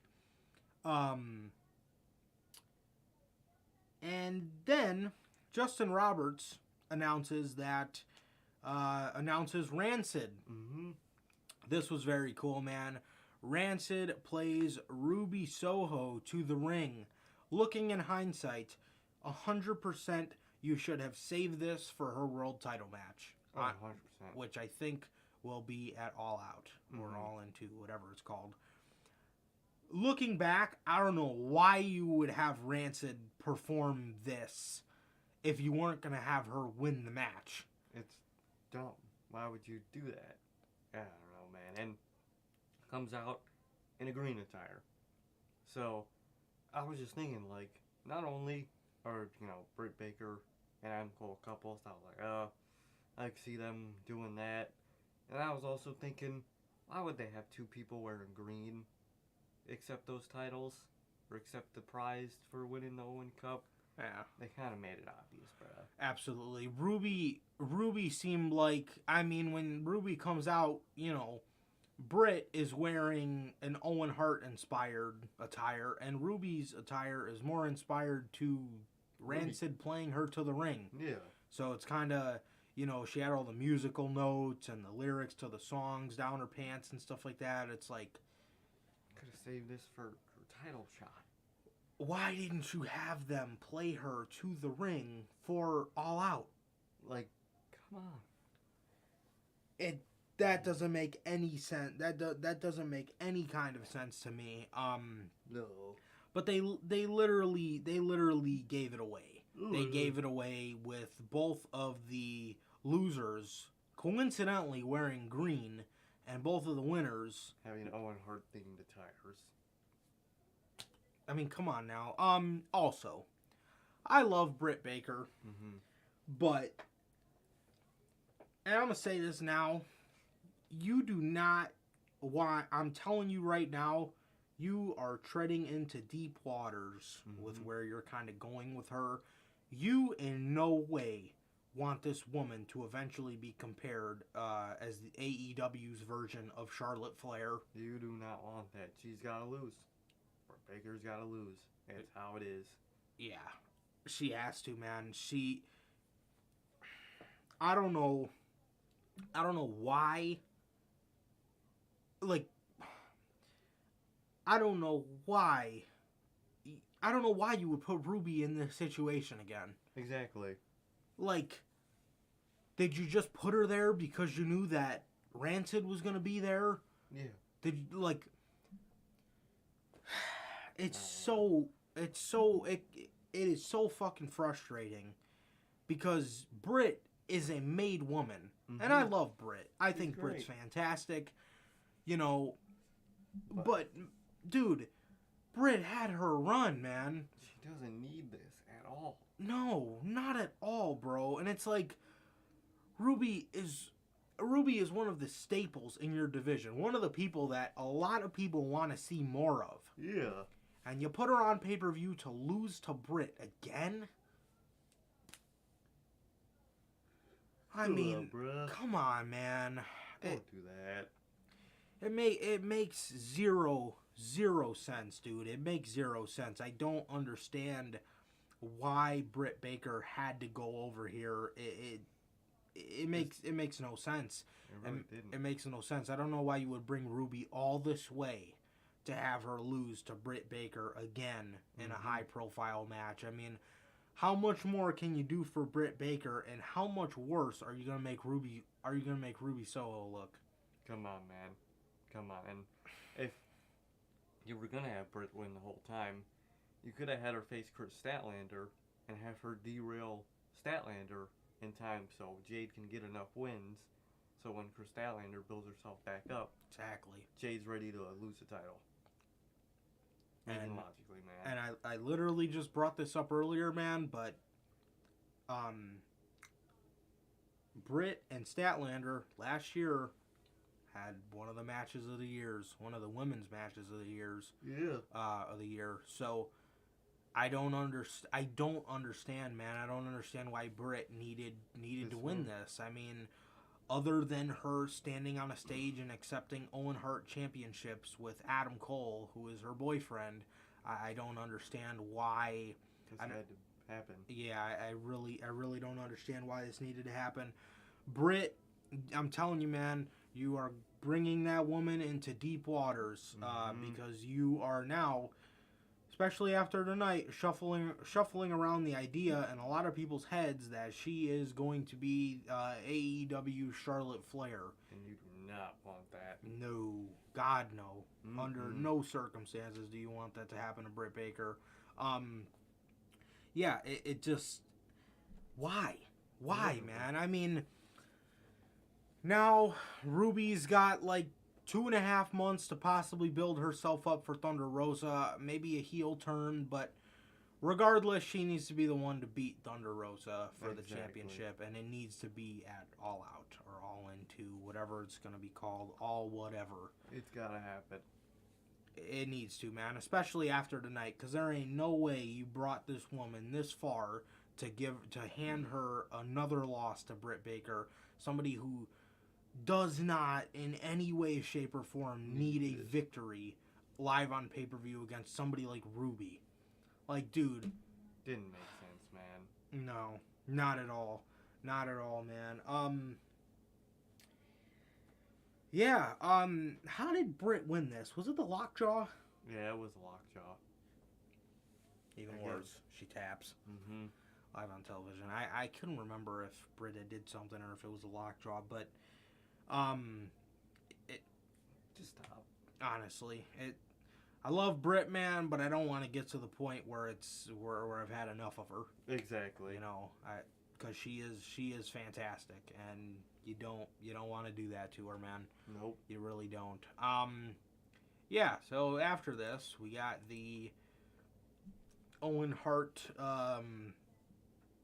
ceremony with Martha Hart coming out to the podium, talked about how just how proud her husband would be of this and stuff like that. She handed out Owen Hart championships to both Adam Cole and Britt Baker. There was a very funny moment here where Tony Schiavone was standing on the ramp to give Britt Baker a hug, and Adam Cole's literally standing directly behind him, not giving the man any space. No, basically like breathing on his shoulder. Bro, it was... And then Tony Schiavone just turns around all scared. He's like, oh. Fuck. And Adam Cole's just giving him the most fucking pissed off look. Yeah. And yeah, Martha Hart just kind of thanked them, you know. They were just standing up there with Owen Hart Cup shirts on, and they were just clapping and thanked her, gave her a hug, and yeah, that was the Owen Hart ceremony, man. I love the little video package they played before the Adam Cole match, where Mark Henry pretty much crying. Pretty much did most of it, and yeah, he was damn near in tears, talking about how proud his friend would be, Owen Hart, seeing all this. All for him, man, and it is a beautiful thing, man. And Martha Hart did say next year that there would, she did hint next year that there would be another one, and I'm assuming this is going to be a yearly thing. Yeah. I would really like to see, towards Full Gear time, a Brody Lee Memorial Cup. I would really like that. I think that'd be very cool. To honor AEW's own Mr. Brody, and the winner gets a TNT Championship match. I think that'd be very cool. Definitely, man. Definitely. Yeah. So this. So she pretty much just gave them championships, and that was that pretty much. Next. Oh God. This fucking match. Oh God. Bro. I didn't even hate it. No. I didn't even hate it. It was I mean, funny it as was hell. trash, but it was trash, and I'm aware of that. It was good trash. But bro, when I tell you, I was laughing. Fucking when Kazarian. when I tell you, I was laughing my ass off watching this match, bro. This was so bad, it was good. Mhm. It was one of those, bro. American Top Team versus Ty Conti, Sammy Guevara, and Frankie Kazarian. This shit, dude. First of all, you know, not American Top Team, Ethan Page and Scorpio Sky come out. Paige Van Zant comes out, and, you know, she's, bro, she has this, like, rap music playing, and Excalibur, bro, No. they oh, God, they show you a shot of Austin Zanderford, butchered his name. Come on, bro. You're ruining my joke. Okay. Come on, OBS, man. Come on, bro. Can't even tell my joke, bruh. Okay, so they show us Austin Zanderford, and Excalibur butchered his name so bad, it was fucking hilarious. The camera goes on him, and Excalibur's like, oh, there's Paige Van Zant's husband, Austin Zanderford, bruh. He's like, there's Paige Van Zant's husband, Austin Zanderzerd. I was like, bro, what? I'm like, bro, what? Oh, God. So they get in the ring, and Paige Van Zant's music is playing, and she's just in the ring, in the corner, bro, just dancing like a fucking fool, man. Ugh. And I'm like, bro, what is this shit? And if this couldn't get any funnier, Frankie Kazarian comes out, and Justin Roberts hits us with one of the funniest introductions Ever. bro. This fucking guy. It was, bruh. Oh, God. So, obviously, everybody knows how, like, commentators will say, like, certain things for, Certain like, people. talent. Like, I remember Greg Hamilton used to say, like, it's Bailey. And he used to say stuff like that. Justin Roberts says, from da-da-da-da, you guessed it, Frankie Kazarian. You guessed it. Bro, that shit Ugh. had me dying laughing, bro. Fucking Kazarian. And I just look at Sir Kane, and we just started laughing our ass off. I'm like, bro, why the fuck is this dude on pay-per-view, bro? Talking about Frankie Kazarian. You guessed it. Ugh. Like he's fucking introducing him to a circus. Well, this match was a fucking circus, Hey, bro. He was. And then Ty Conti and Sammy Guevara come out using the Cody Vader, Mm-hmm. just like Jade Cargill did. She also used the Cody Vader as well. Tay Conti and Sammy Guevara come out, and they're dressed... Ty Conti's dressed up as Maleficent, Yeah. and I don't know who the hell Sammy Guevara was trying to be. I think he was just trying to match her. Yeah. It was garbage. They come to the stage, and the crowd's already booing the hell out of them, and they start kissing. Start fucking shoving each other's tongues down their throats for no reason. Ty Conti, I don't know if you guys remember that golden age of Carmella, Oh, where you just constantly heard her screaming. That is what Ty Conti is slowly coming into, bro. And it is horrible. Bro, it is so bad, dude. She really is turning into Carmella. I Bro. didn't think about that. That's so true. You could just hear her screaming the whole entire match. And they've been portraying these people, Guevara and Conti, as baby faces. And they, like, were just acting like heels here. And it Literally. makes me think, like, why would you take that extra step to reassure people that Top Team are the heels by having Scorpio Sky turn on Kazarian, And in the midst of doing that, kind of have Guevara and Conti in this spot where they're like helping Kazarian and portraying them as baby faces again. It makes no sense. And then tonight, to do what you did, where you just portray them as heels, This just made no sense. it made no sense whatsoever. They just completely acted like assholes to Frankie Kazarian, and Kazarian was just trying to win, because if they don't win, Kazarian can't get a championship match ever again. Sky as long as Scorpio Sky is the champ, and Kazarian was just trying to win, and Guevara costed him the match, knowing the stipulation was that. So it makes no sense. It makes no sense. However, I ain't mad at it. No, not at all. Thank God. I ain't mad at it, because that means that no more Sammy Guevara and Scorpio Sky, and he can just go on to just defend the championship against legitimate people. Mm-hmm. Thank God. However, the match, Paige Van Zant was not that bad. Definitely leagues better than Marina Shafir. Oh, yeah. Paige Van Zant looked okay. Not bad at all. Obviously, there's always room for improvement. Yeah, she wasn't great. Yeah. She wasn't bad. Yeah. But yeah, man, Guevara and Conti kept kissing. Sammy Guevara looked like a fool. This was one of the worst Guevara matches. Guevara showcases Ever on AEW programming.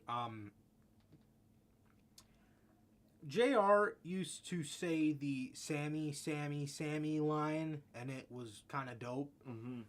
But when he said it here, you could just hear the sheer disappointment in this man's face, or in this man's voice, after he kicked Ty Conti. He gave her a wicked super kick. Oh my God, he fucking kicked the fuck out of her. And JR is just like, Sammy, Sammy, Sammy, with like nowhere near as much enthusiasm as he used to. But yeah, man. It was a fun match. Mm-hmm. It was trash, and it was the right amount of trash, bruh. Yeah. Kazarian was just pissed the whole match. Guevara was You stupid son of a bitch. Stupid son of a bitch. What the fuck are you doing? Bro, we gotta get a faction of AJ Styles, Frankie Kazarian. There's another fucking country dude with a funny accent. Oh, man. I don't know, but those two interacting would be hilarious. Fucking Kazarian. Von Wagner. But fucking Kazarian was pissed the whole match. Bro. It was great, bruh. You stupid son of a bitch. He literally, like, the whole match was just kept saying that to Sammy Guevara in his hick accent. Loved it, You bro. stupid son of a bitch. Fucking me up. What the fuck? What the fuck are you doing? You're just fucking kissing. And then when he fucking tagged himself in, fucking Conti was pissed because he touched him. And that's when the super kick tap in. That was just great, bro. And then he just let them get their ass beat. Yeah, that was amazing, bro. That was funny as hell. I will say, Frankie Kazarian has a mean slingshot cutter. He does, man. That thing he does, bro, where Sky was on the apron and he pulls him into the ring and he hits him with a cutter. That is beautiful, man. Yeah, man. That is beautiful. He really is good in the ring. He's just Frankie Kazarian. He's just hilarious, bro. He's just funny as shit for... he doesn't try to be. He's just funny. The Elite Hunter. Bro, I missed the It's just so funny. Like, what cracks me up every time he comes out is, like, just that his Titantron, when he's, like, looking down and you can just see the top of his beanie, and then he just looks up and he just looks so badass. It just fucking cracks me up because it's not badass at all. But he thinks he's, like, tough as shit. He thinks he's, like, a tough-ass old man, and he's just goofy as shit. I love it. Bro, it's hilarious. You stupid son of a bitch. What the fuck? Yeah, man, but yes. Scorpio Sky does end up pinning Kazarian, I think. Yeah, it was Kazarian. Yeah, he ends up pinning Kazarian, and Sammy Guevara is no longer able to challenge. I don't even care about Kazarian, but Sammy Guevara is not able to challenge for the TNT Championship anymore. Thank God, bro. Thank God. They did the right thing.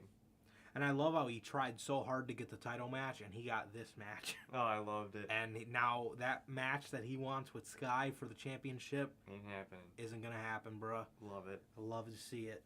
But yes, American Top Team won in 12 minutes and 30 seconds. So, yeah, that was that. Next up, we got a very hard-hitting match in Kyle O'Reilly versus Darby Allin. Yeah, man. It was a simple match. Yeah. But it was brutal as hell, bruh. Yeah, They not beat the fuck out of each other. nothing crazy. You know, nothing crazy happening here. Just an all-around really good, hard-hitting match. Very cool contrast of styles here. Mm-hmm. And Darby, Darby Allin did end up losing. He did end up losing with I can't remember what they call them, punt kicks. I think so. Punt kicks to the chest. Kyle O'Reilly did hit the flying knee off the top, and that put Darby Allin away. But super hard-hitting match. Crowd really wasn't that into it, which kind of sucks because they did put on a really good showcase here. Mm-hmm. But kind of just filler to prolong the main event because of Game 7 of the Heat. The Heat versus the Celtics. But kind of just filler that was put on the show. This easily could have just been a Dynamite opener, but it was on Double or Nothing, and It wasn't bad. Yeah, Didn't take down the show. yeah, no, not at all. In that spot where fucking Kyle O'Reilly grabbed him by the chain Oh. and put it in his mouth and fucking broke it over his mouth. That shit was brutal as hell. That shit was nuts. Oh, Dad, what the fuck? Hey, my man, Big T, bro, you kind of out of pocket with that comment, bro. Bruh. That might be a Twitter tweet right there instead of the comment. I don't know if I gotta see that, bro. I don't want to imagine that. Next we got. Oh, yeah. So, yeah. Kyle O'Reilly picks up the victory, man. And, yeah. So, yes. Next we got Thunder Rosa versus Serena Deeb. It was a good match. Yeah, I mean, yeah, it was good. I didn't really pay attention that much, to be honest. Yeah, I mean, it was good. Wasn't really. I'm being honest. Yeah, there was really nothing special about it, in my honest opinion. No, I don't remember a thing. A lot of just technical based wrestling. I mean, it was good if I like that stuff. Yeah, for sure. If you kind of just like a lot of mat wrestling, a lot of Serena Deeb just being the professor, if you will, and going to work. It was very good for that. Nothing really too crazy though. Kind of just a lot of submission holds and stuff like that. A lot of technical wrestling, which isn't bad. But I mean, nothing. This match doesn't really speak to me like the House of Black match did, for example. But yeah, I mean, was it bad? No, not by any means. But yeah, I mean, it kind of just happened for me. Same. AEW kind of did put themselves in a tough spot by just not making this match. Yeah, by just kind of giving me every reason not to care about it, to be 100% honest. So there's that, but yeah, I mean, like I said, man, they kind of gave me every reason not really to care about it. But it happened. But the match itself was good. Thunder Rosa did pick up the victory with the Fire Thunder Driver in 16 minutes and 55 seconds. And yes, Thunder Rosa needs to be on her way to losing that championship. Another thing at All Out. But another we'll probably get it at Forbidden Door. But I was waiting for the All Out announcement, but I'm assuming we'll get it at Forbidden Door since there's one more stop to... Before All Out. Yeah, but... That's usually how they do it, too. Yeah. Yeah, but yeah, I mean, the match was okay. It didn't. Just not my type of match. Yeah. I mean, yeah, I didn't really. Like I said, it didn't really speak to me like the other ones did.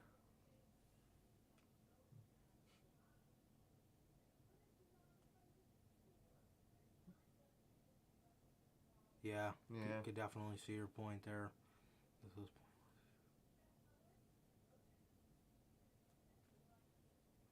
Yeah, definitely, bro. Definitely. Yeah. I see your points, Mr. T. For sure. Yeah, but I mean, it was what it was. It wasn't. Yeah, I mean, it was a technical masterpiece, but it just didn't really. Not for me. Yeah. Next. This fucking match. Oh god. Oh man, what a match. Yeah, man. So, if anybody was, kind of, not that I was nodding off during the Thunder Rosa match. I mean, it was a good match, and I definitely do like the technical wrestling.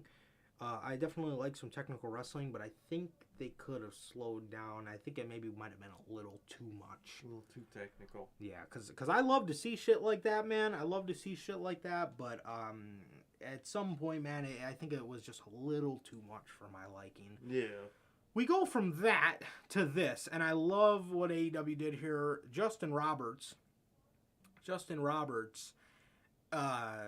before he does the introduction, he goes, shit's about to hit the fan, guys. And then, bro, this was a fuck fest. And it was so chaotic. This was fantastic. Exactly. Everything that I think they were going for here, they accomplished. Mm-hmm. Because the Jericho Appreciation Society come out, man. They're wearing all white. They got white vests. They got white flat caps or whatever the hell those things are called. Their little commander caps. Yeah, and they got white vests with the JAS logo on the back. So, here come these morons. Chris Jericho, Daniel Garcia, Jake Hager, Angelo Cool Hand Ange, Angelo Parker, and Matt Menard. Yeah.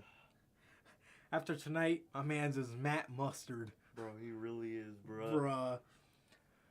Next, versus, the Blackpool Combat Club, John Moxley and Bryan Danielson, and the Street Thugs, Santana Ortiz and Eddie Kingston. Oh, yeah. This, dude, it was so odd, man. It's really like nothing I've ever seen before. No, it was just so... It was so different. It was very different. It was so... And I love that. I love that they put such a different touch on it. Because whether it was good or bad, you got to appreciate the fact that they gave you something mildly different from what... They did before. Exactly. I expected this to just be another stadium stampede.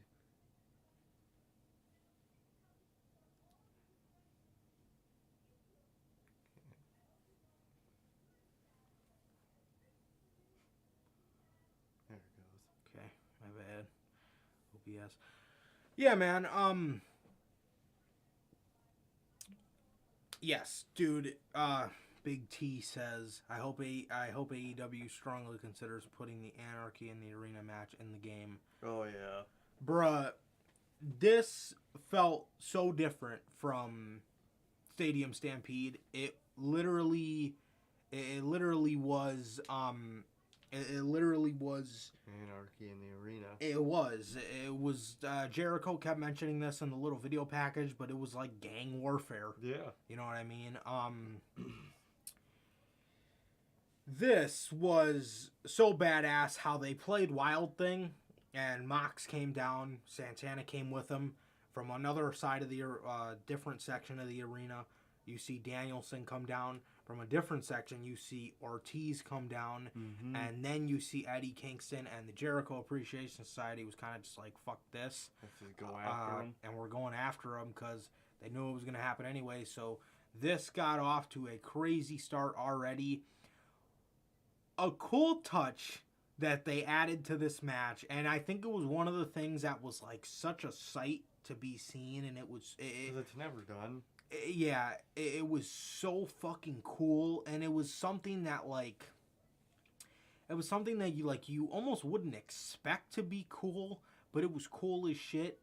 Literally, for the first fucking 10 minutes of the match, they did not shut off Wild Thing, bro. No. The song was just playing, and watching all this go down while Wild Thing was playing was so fucking sick. That shit was cool as hell. It was, bro. And it was one of those things where, like, you think about it before it happens, and, like, if somebody were to come up to you and be like, okay, so we're going to play Wild Thing for the first 10 minutes of the match. It was one of those things where you kind of be like, I don't really know how that would go. Mm-hmm. But as it happened and it unfolds, it's kind of like, you kind of just sit there just smiling at the shit. Because you're like, what the fuck? This is pretty fucking cool. Yeah. But, man, that was badass as shit, bro. Oh, yeah. Danielson and Jeff Parker were off in the tarped off part of the stands. Obviously, more towards the stage. That's why the chairs were tarped. All had tarps over them. Jericho and Moxley were beating the hell out of each other. Matt Lee and Eddie Kingston they're fighting up the stairs. Sir K absolutely made me die laughing during this match, bro. And then Jake Hager and Daniel Garcia were fighting Ortiz and Santana in the beginning of it. Fucking, dude, we get to the point in the match, bro, where it was probably right before Jericho cut the music off. Come on, bro. Oh, it's probably right before Jericho cut the music off.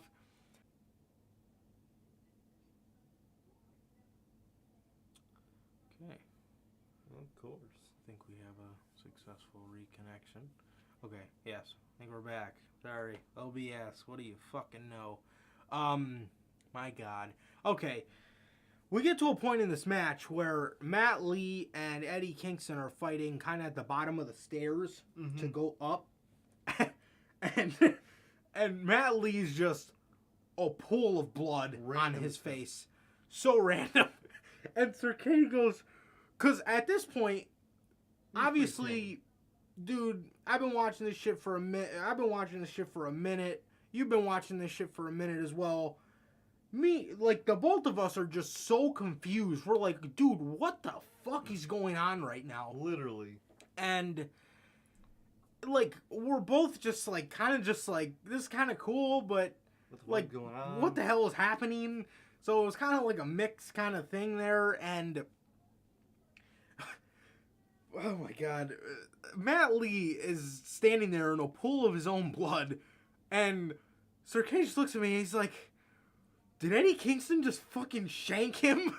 like, bro, why is he just covered in blood? I'm like, dude, this looks like a fucking prison fight. And Mox and Jericho are fighting throughout the arena. They're fighting by the cameras. Moxley smacking him with the hard cam. I'm like, yo, what is happening? And Moxley smacking him with the hard cam. Jericho unplugs the music box, so the crowd starts going nuts because everybody, it was kind of a running thing at that point that they wanted Wild Thing to play the whole match. But yeah. I think they stopped it at a good point. Because if it was the whole match, it would have got annoying. Yeah, absolutely. Stopped at the right time where it kind of felt weird when you didn't hear the music anymore. Mm-hmm. But as the match went on, you're like, okay, this is good. Right. So, dude, this match was just pure chaos, dude. Yeah, Moxley's smacking Jericho with the hard cam. He's smacking him with the hard cam. I'm like, yo. I'm like, yo, that shit, bruh. That shit was wild. So, Eddie Kingston ends up going up in the stands with, Matt Lee, and these guys just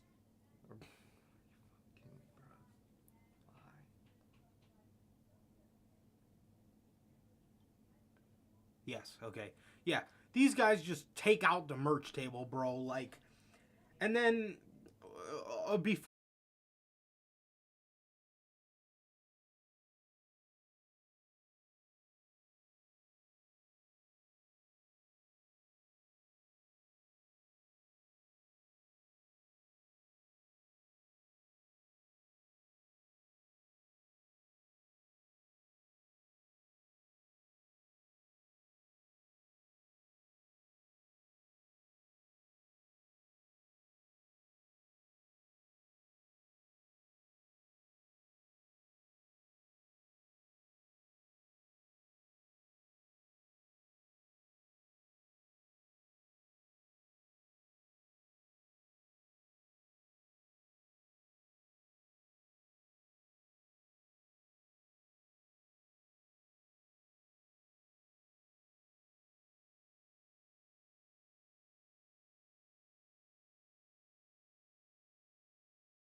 Okay, I think We're good. I think we're back.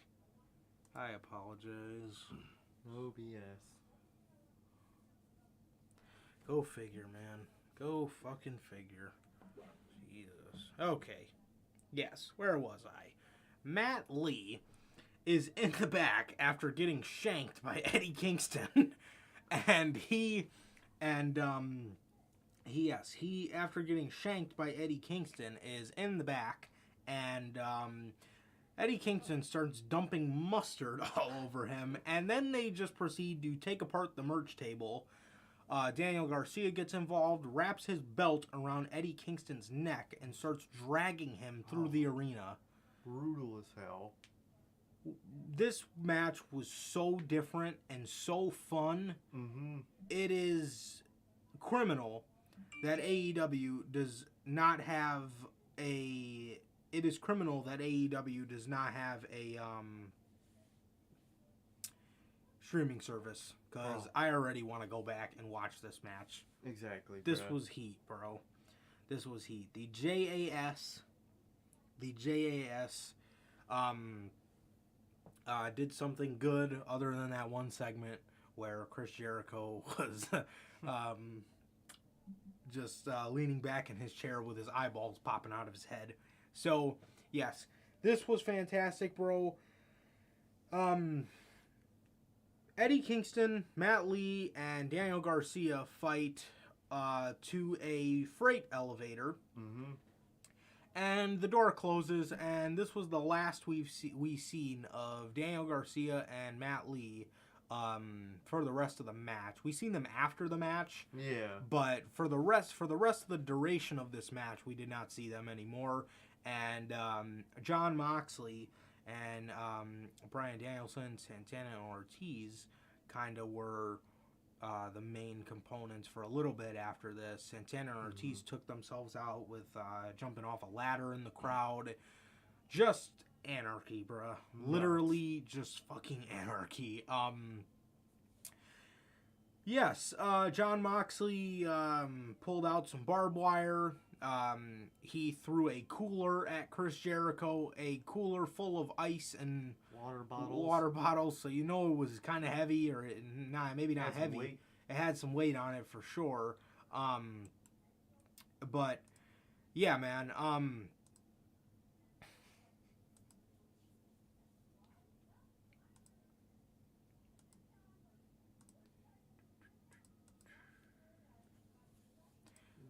Yes, he threw it at them. He threw it at Chris Jericho.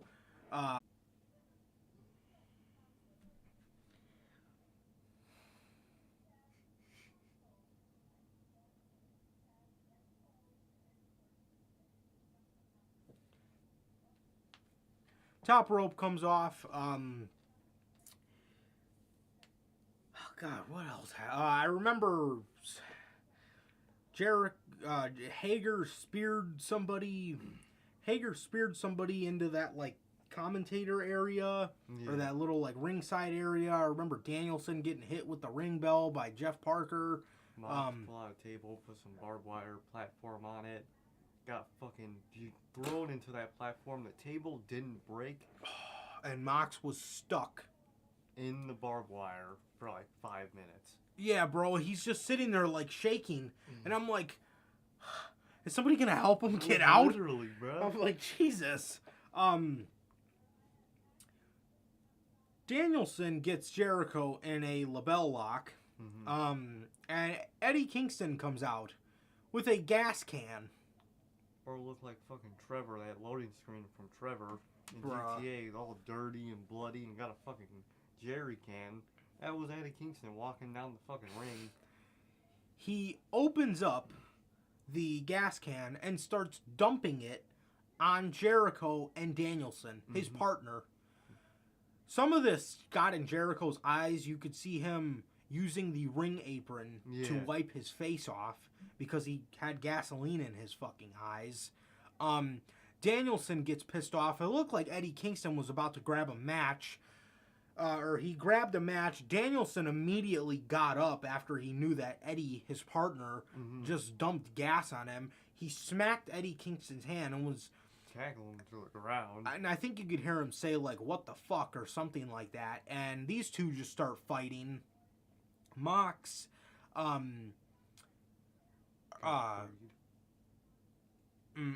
Jericho came in with a chair. Jericho came in with a chair, took out Eddie Kingston. Eddie Kingston, this was the turning point of the match where Eddie Kingston kind of cost them the match. Yeah. Because he had to do that. So I already know that's going to be pretty interesting going into Wednesday, being that Eddie Kingston probably more than ever now has a beef with Bryan Danielson because I'd kill him. Yeah, because he dumped gasoline on him and cost them the match pretty much. So Eddie Kingston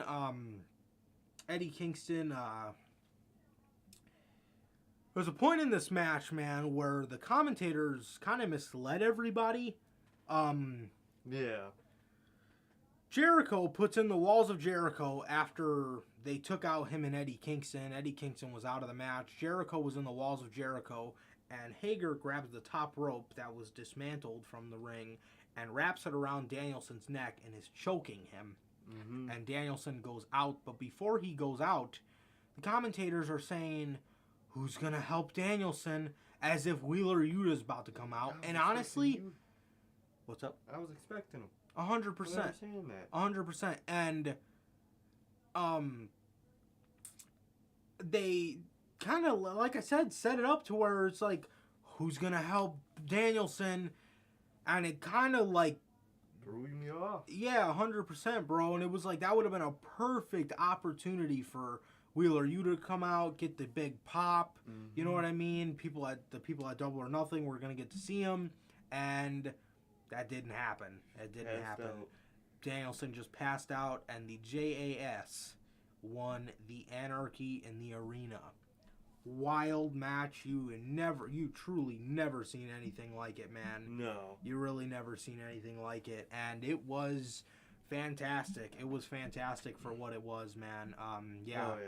Phenomenal performance by these guys. Super, super fun match. Super chaotic. Nothing like we've ever seen before. Only thing I'm kind of worried about is it continue. Yep. Now, is this going to be a summer-long feud?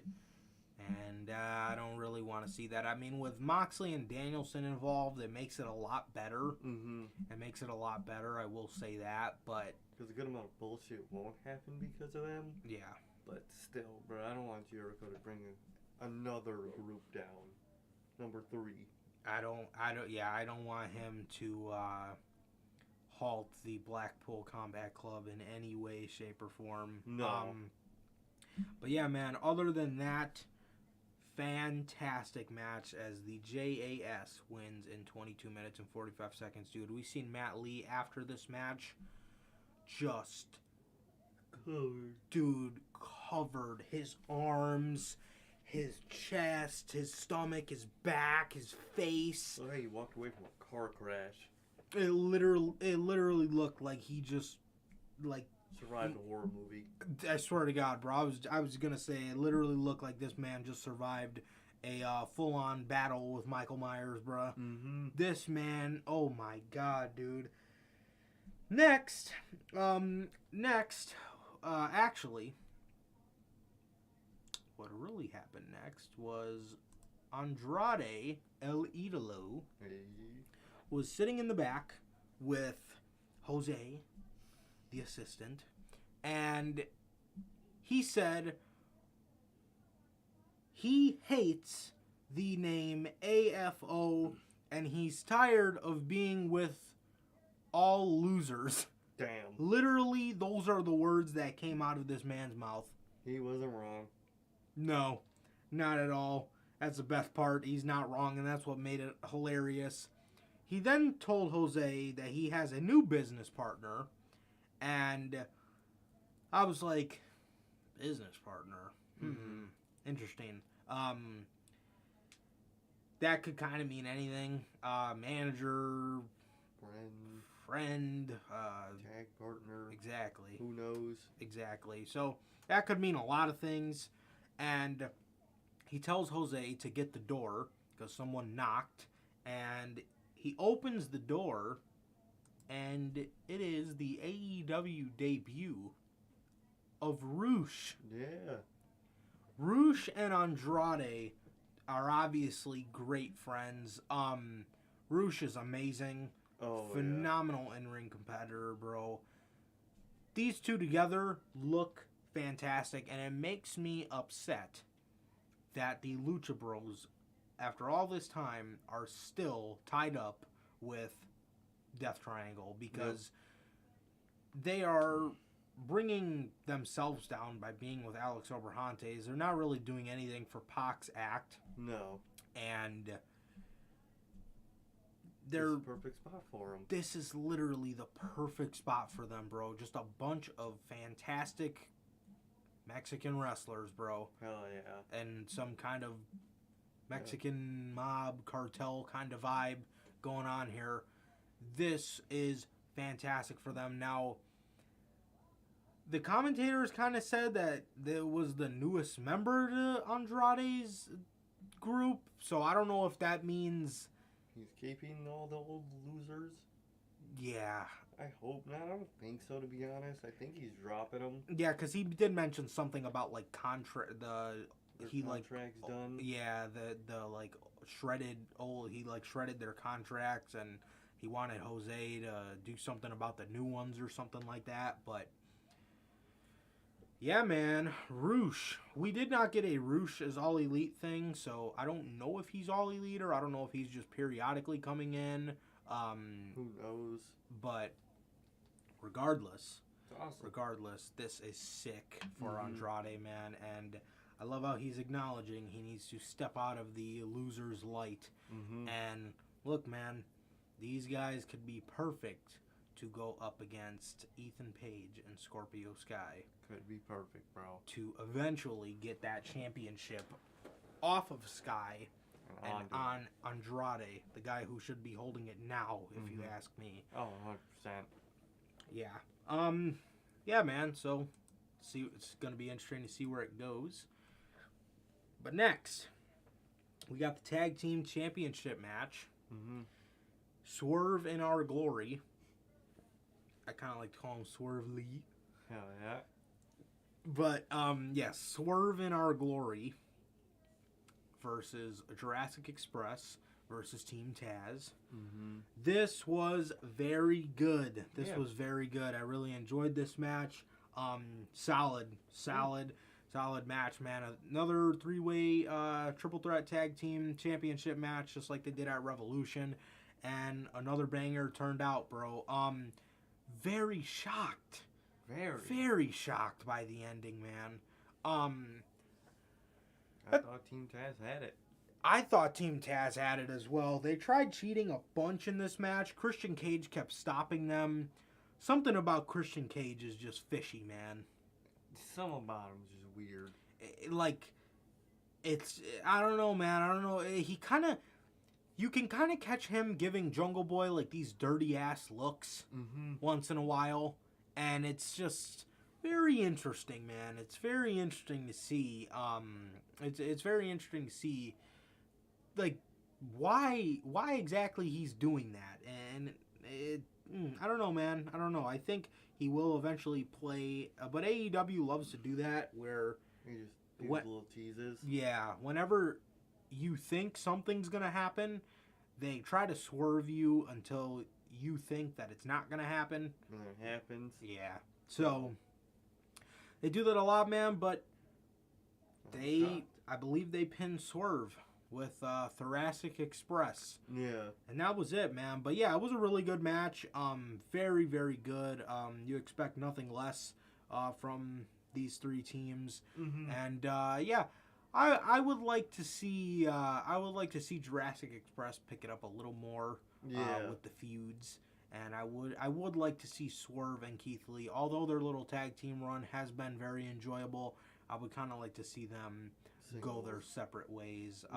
Not turn on each other or anything. That's not really needed. Just do their own thing.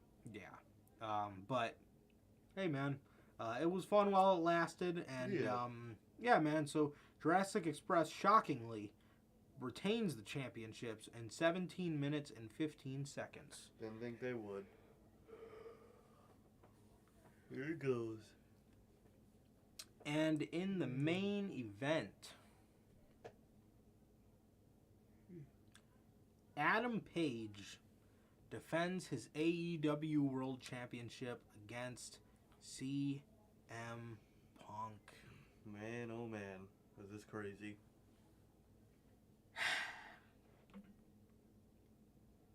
Man. It's just nuts. For real, bro. It is. Surreal.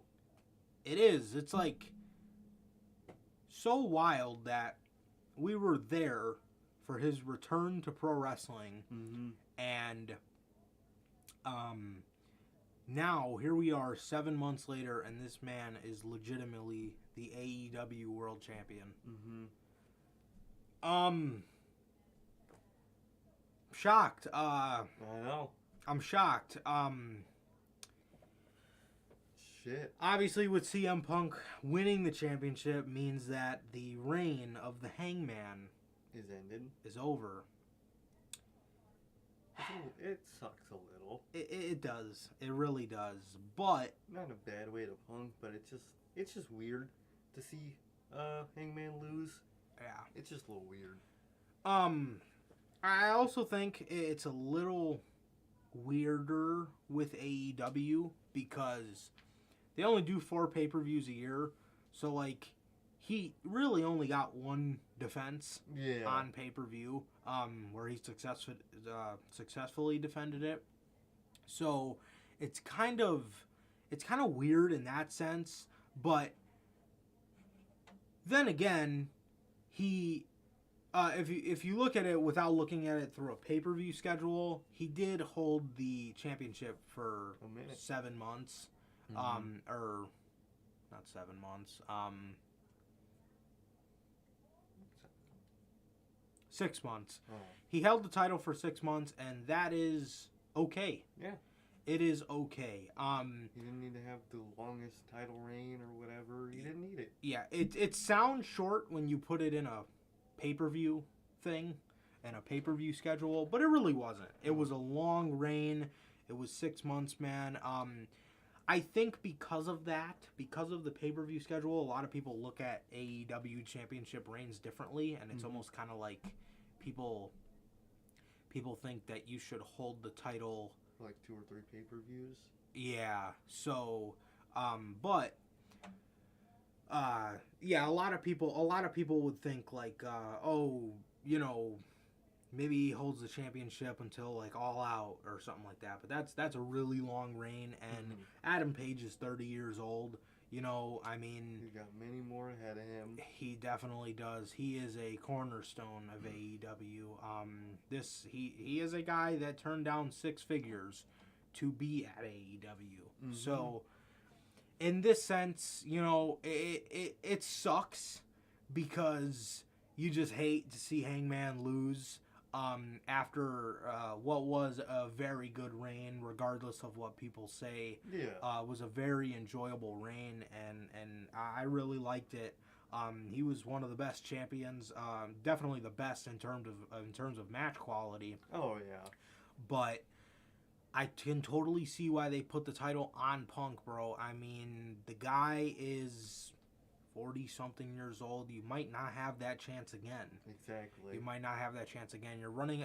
You got more time with Hangman than you have with CM Punk. So I could see why they wanted to put the title on Punk now.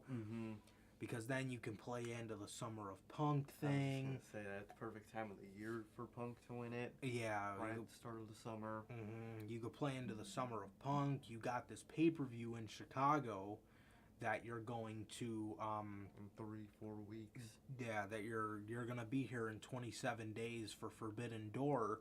So, what better than to have CM Punk walk into AEW In Chicago. AEW Forbidden Door in Chicago as world champion, because the last time he was at the United Center was his first night in AEW. And the next time he comes back, he walks in as the AEW world champ. Also, I love the storytelling in this match. Hangman not having the killer instinct costed him. And that's going to be his next lesson in his own life, which I really like. Also, another reason why I think this was a good thing to have Adam Page drop the belt. I want you guys to realize, man, Adam Cole is probably like 27 days away from turning on the Young Bucks. Oh, yeah. Hangman, it would be too much, especially because they already did the Adam Page, Adam Cole story. To do it again. It would be too much to have Hangman try to intervene with that while he's world champ, and he can't face Adam Cole again because he already did, so what is he going to do? Who's he going to face? Exactly. And then while he's doing that, that's probably going to take away from his world title feud because he's doing with this. the Young Bucks stuff. That is another reason why I think it is a good idea. It might have been a good idea to take the belt from Hangman because, like I said, bro, Adam Cole most likely is about 27 days away from turning on the Young Bucks and just forming the Undisputed Era. Yep. So, you know, Adam Page needs to heavily be involved with the fall of the Young Bucks. And he can't do that if he's world champion because he's got his world champion duties.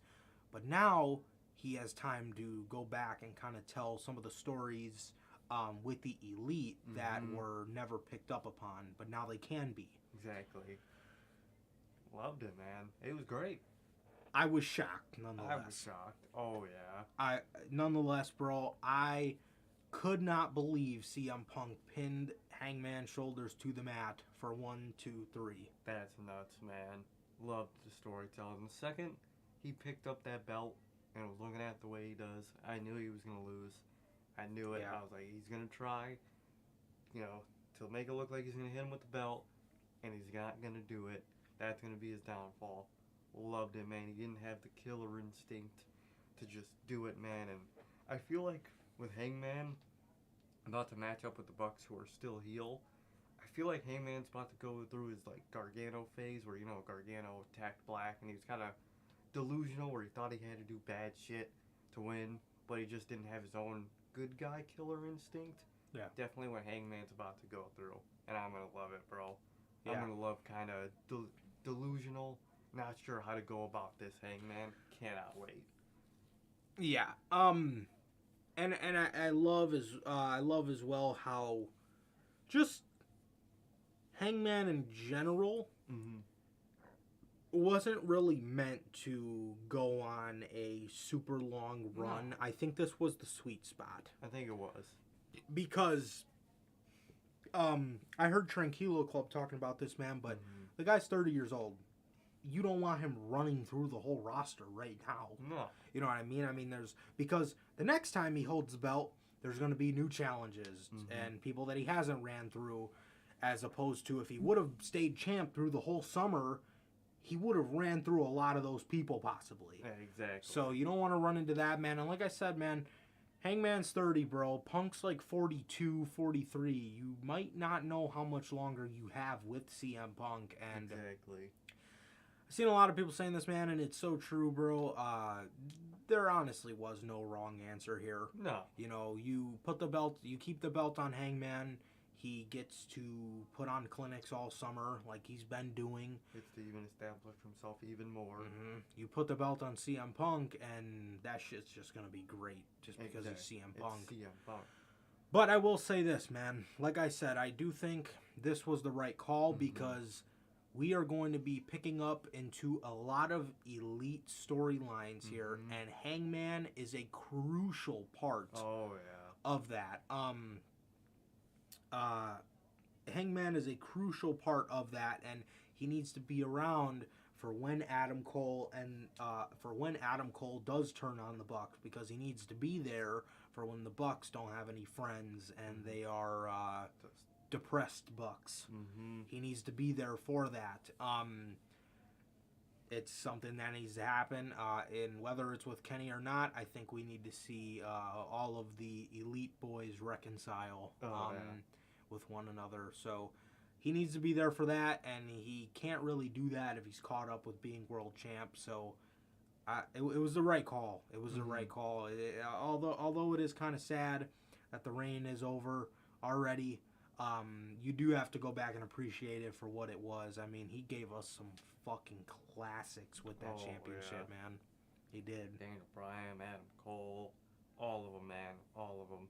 And even Lance Archer. Exactly. He brought Lance Loser to a great match, bruh. Come on.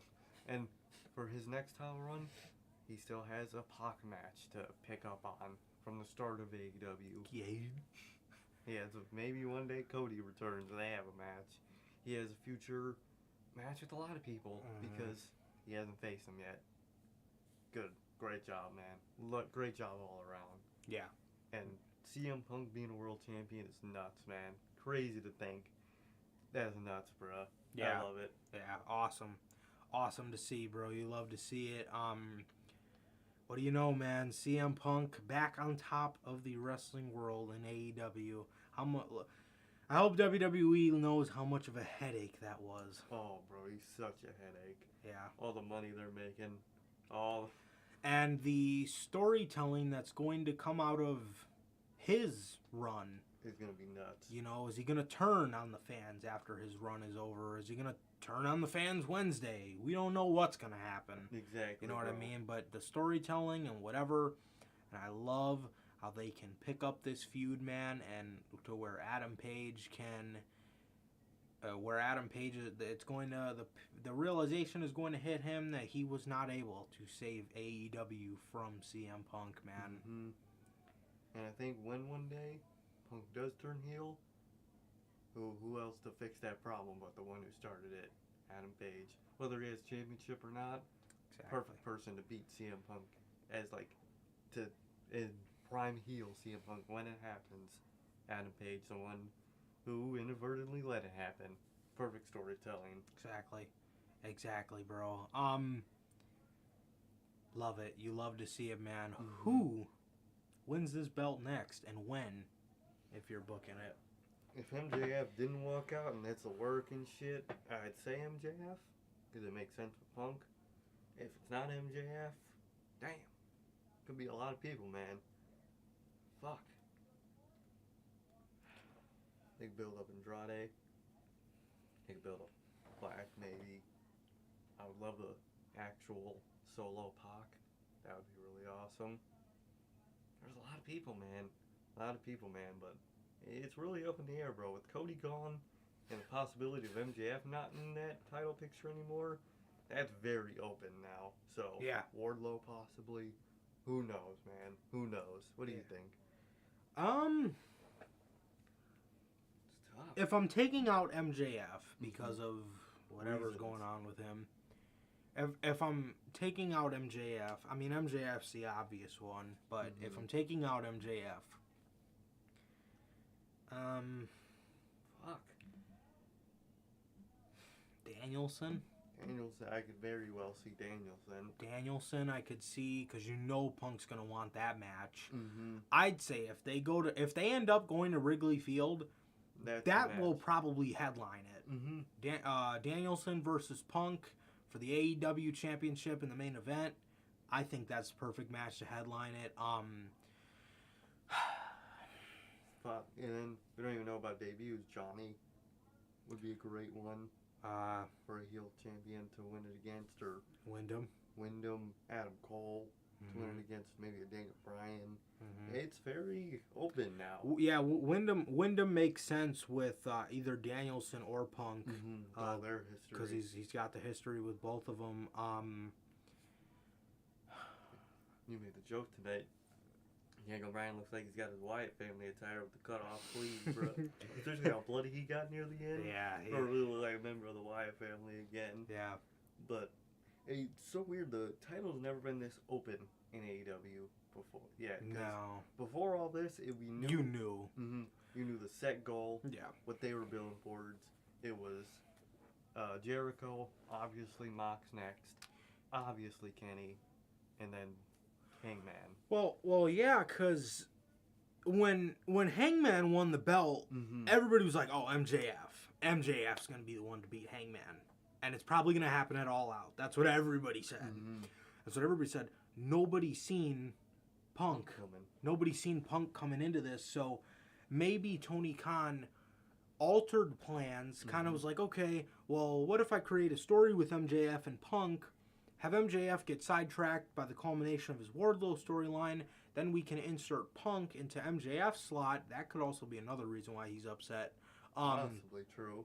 And then when Punk wins the belt, because TK, when AEW started, he said he wanted two guys, Jericho and Punk, to build the promotion around, and he got both of them. One of them was his inaugural champ, and one of them is his current champ. So, I'm sure he's thinking, okay, well, I can create a story with Max and Punk, sideline MJF with a Wardlow thing, kind of take him out the title picture, put the belt on Punk because he's a little older, and then I can circle back to that and have MJF kind of just be put one spot behind. Yeah. Which, is great. It's, it makes sense, bro. It makes sense. And now is going to be a very interesting time to do it because they teased tonight, one of the announcers had said, Forbidden Door, where you're going to get to see matches that you never thought you would be able to see. So, judging off that, that's telling me it's AEW versus New Japan, not a joint, just collab show. It's AEW like Survivor Series almost. Yeah. But very interesting, man. There's a lot of components in this, man. But CM Punk defeats Adam Page in 25 minutes and 40 seconds. Also, the ending of this match, they told a lot of stories with knees. Adam Page kind of messed up his knee off his moonsault. CM Punk was kind of hobbling. Hangman grabs his belt. This was the ending sequence, man. The ref gets knocked down. Hangman grabs his belt, goes to hit Punk with it, and Hangman, obviously, couldn't do it, puts the belt down, just figures, oh, fuck it, I'm just gonna go for the buckshot. Goes for the buckshot. CM Punk dodges the lariat, twists him around, catches him in a GTS, and that was it. Yeah. I would have liked to see a faster count. I would have. Something a little more climactic, not just a slow. He did do that slow as fuck. So it's kind of, I would have liked to see. Boom, boom, boom. Yeah, a little bit more like fast paced, because then it would have been a little more shocking. Shit. But not how it happened. But regardless, it was still good, and I think it was the right call, man. I mean, he's got Hangman. Hangman needs to be there or he needs to be freed up for all this elite stuff. Yeah, for when the Young Bucks eventually get turned on. So it's crazy, man. Hell yeah, man. And they're kind of feeding into it a little more, man. I could definitely see Adam Cole getting frustrated with these guys because Kyle O'Reilly had a great showcase tonight. Mm-hmm. Adam Cole won the whole Owen Hart Cup, and the Young Bucks lose to the Hardy Boys. Old ass Hardy Boys. They're gonna bring that up. Yeah, absolutely, man. And that was Double or Nothing, man. That was Double or Nothing. Overall, a fantastic show. And, CM Punk wins the World Championship. So shocking, bro. So It's shocking. nuts. Yeah, crazy. So crazy. But what are you going to do, man? What are you going to do? Not like it was a wrong decision by any means anyway, man. So, yeah, it was, it's just shocking. Mm. It's just so shocking. And there's just a level of just, not because it's bad, but just general sadness that Hangman lost. Because he was such a great, baby face. Where even though it was the right decision for him to lose, I'm still like, damn, he's not champ anymore. Right. That's how you know you made a good fucking baby face, bruh. Even when it was the right decision, I'm still like, damn. Yeah, it is a little sad, bro. Yeah, I'm like, damn. It's Yeah. just weird, man. But great decision nonetheless. An amazing show. Yeah. Absolutely, bro. Absolutely. And, yeah, man. So that was Double or Nothing, bro. Yeah, that man. was Double or Nothing. Yes. Yeah, man. Thank you guys yet again for coming in and joining us for the AEW Double or Nothing 2022 review. Mm-hmm. The next time we will see you guys is Money in the Bank. We'll have two... Oh, no, I lied. Wait. Is June... No, Money in the Bank's in July. No, the next time we will see you guys is for Forbidden Door on the official reviews, man. So, yeah, because Money in the Bank, what's in June? Hell in a Cell. Oh, yeah. And Money in the Bank's in July 2nd, and then SummerSlam's July 31st or something like that. Lord. Yeah. But yes, that is way more assuring. Hell yeah. Yeah, Money in the Bank is not the next show we will be doing, and instead, the next time we will see you guys for the post-show reviews is Forbidden Door. I'll tell you guys this now. Definitely tell you guys closer to the date, but we will not be on directly after. There'll probably be like an hour gap because we will be there. So we'll have to drive home and get the thumbnail ready and everything like that. So it'll take a little longer than usual, man. But regardless, we will still be on live right after the show for Forbidden Door. But there will be a little bit of a delay because we will be at the United Center for the show, man. And hopefully they drop the bomb on us that All Out or All In 2. Wherever the fuck it is. We need the location, bruh. And it dropped the location. In Chicago. Hell yeah, bro. We got to get the drop on it. We got to. But, yeah, man. Thank you guys again for, thank you guys for everybody who wanted to come hang out with us, man. Hell yeah. Talk some wrestling, bro. Always a pleasure hanging out with you guys, bro. Talking some wrestling, man. So with that, man, that is going to do it for this edition of the Notorious Heels Podcast, the Double or Nothing 2022 review, man. Always a great show with AEW, man. They always manage to give you just a couple hours of wrestling on pay-per-view that are just great, absolutely incredible, man. You love to see it, and yeah, man. So that is going to do it, ladies and gentlemen. Once again, if you guys did not get a chance to get your merch yet, live on bonfire.com right now. Link is at the top of the description. On the left, you got the base Notorious Heels Podcast shirt, and on the right, you got the best kept secret to the IWC. Like I said, those are on bonfire.com. You can find the link to the description of this video, man, right at the top of the description, or just search my ads on any of the social medias, man. Find it in my link tree. But with that, ladies and gentlemen, once again, always a pleasure for my Johnny Mayhem. And Sir K. And that is going to do it for this edition of the Notorious Heels Podcast. That is going to do it for the 2022 edition of your Double or Nothing official post-show review.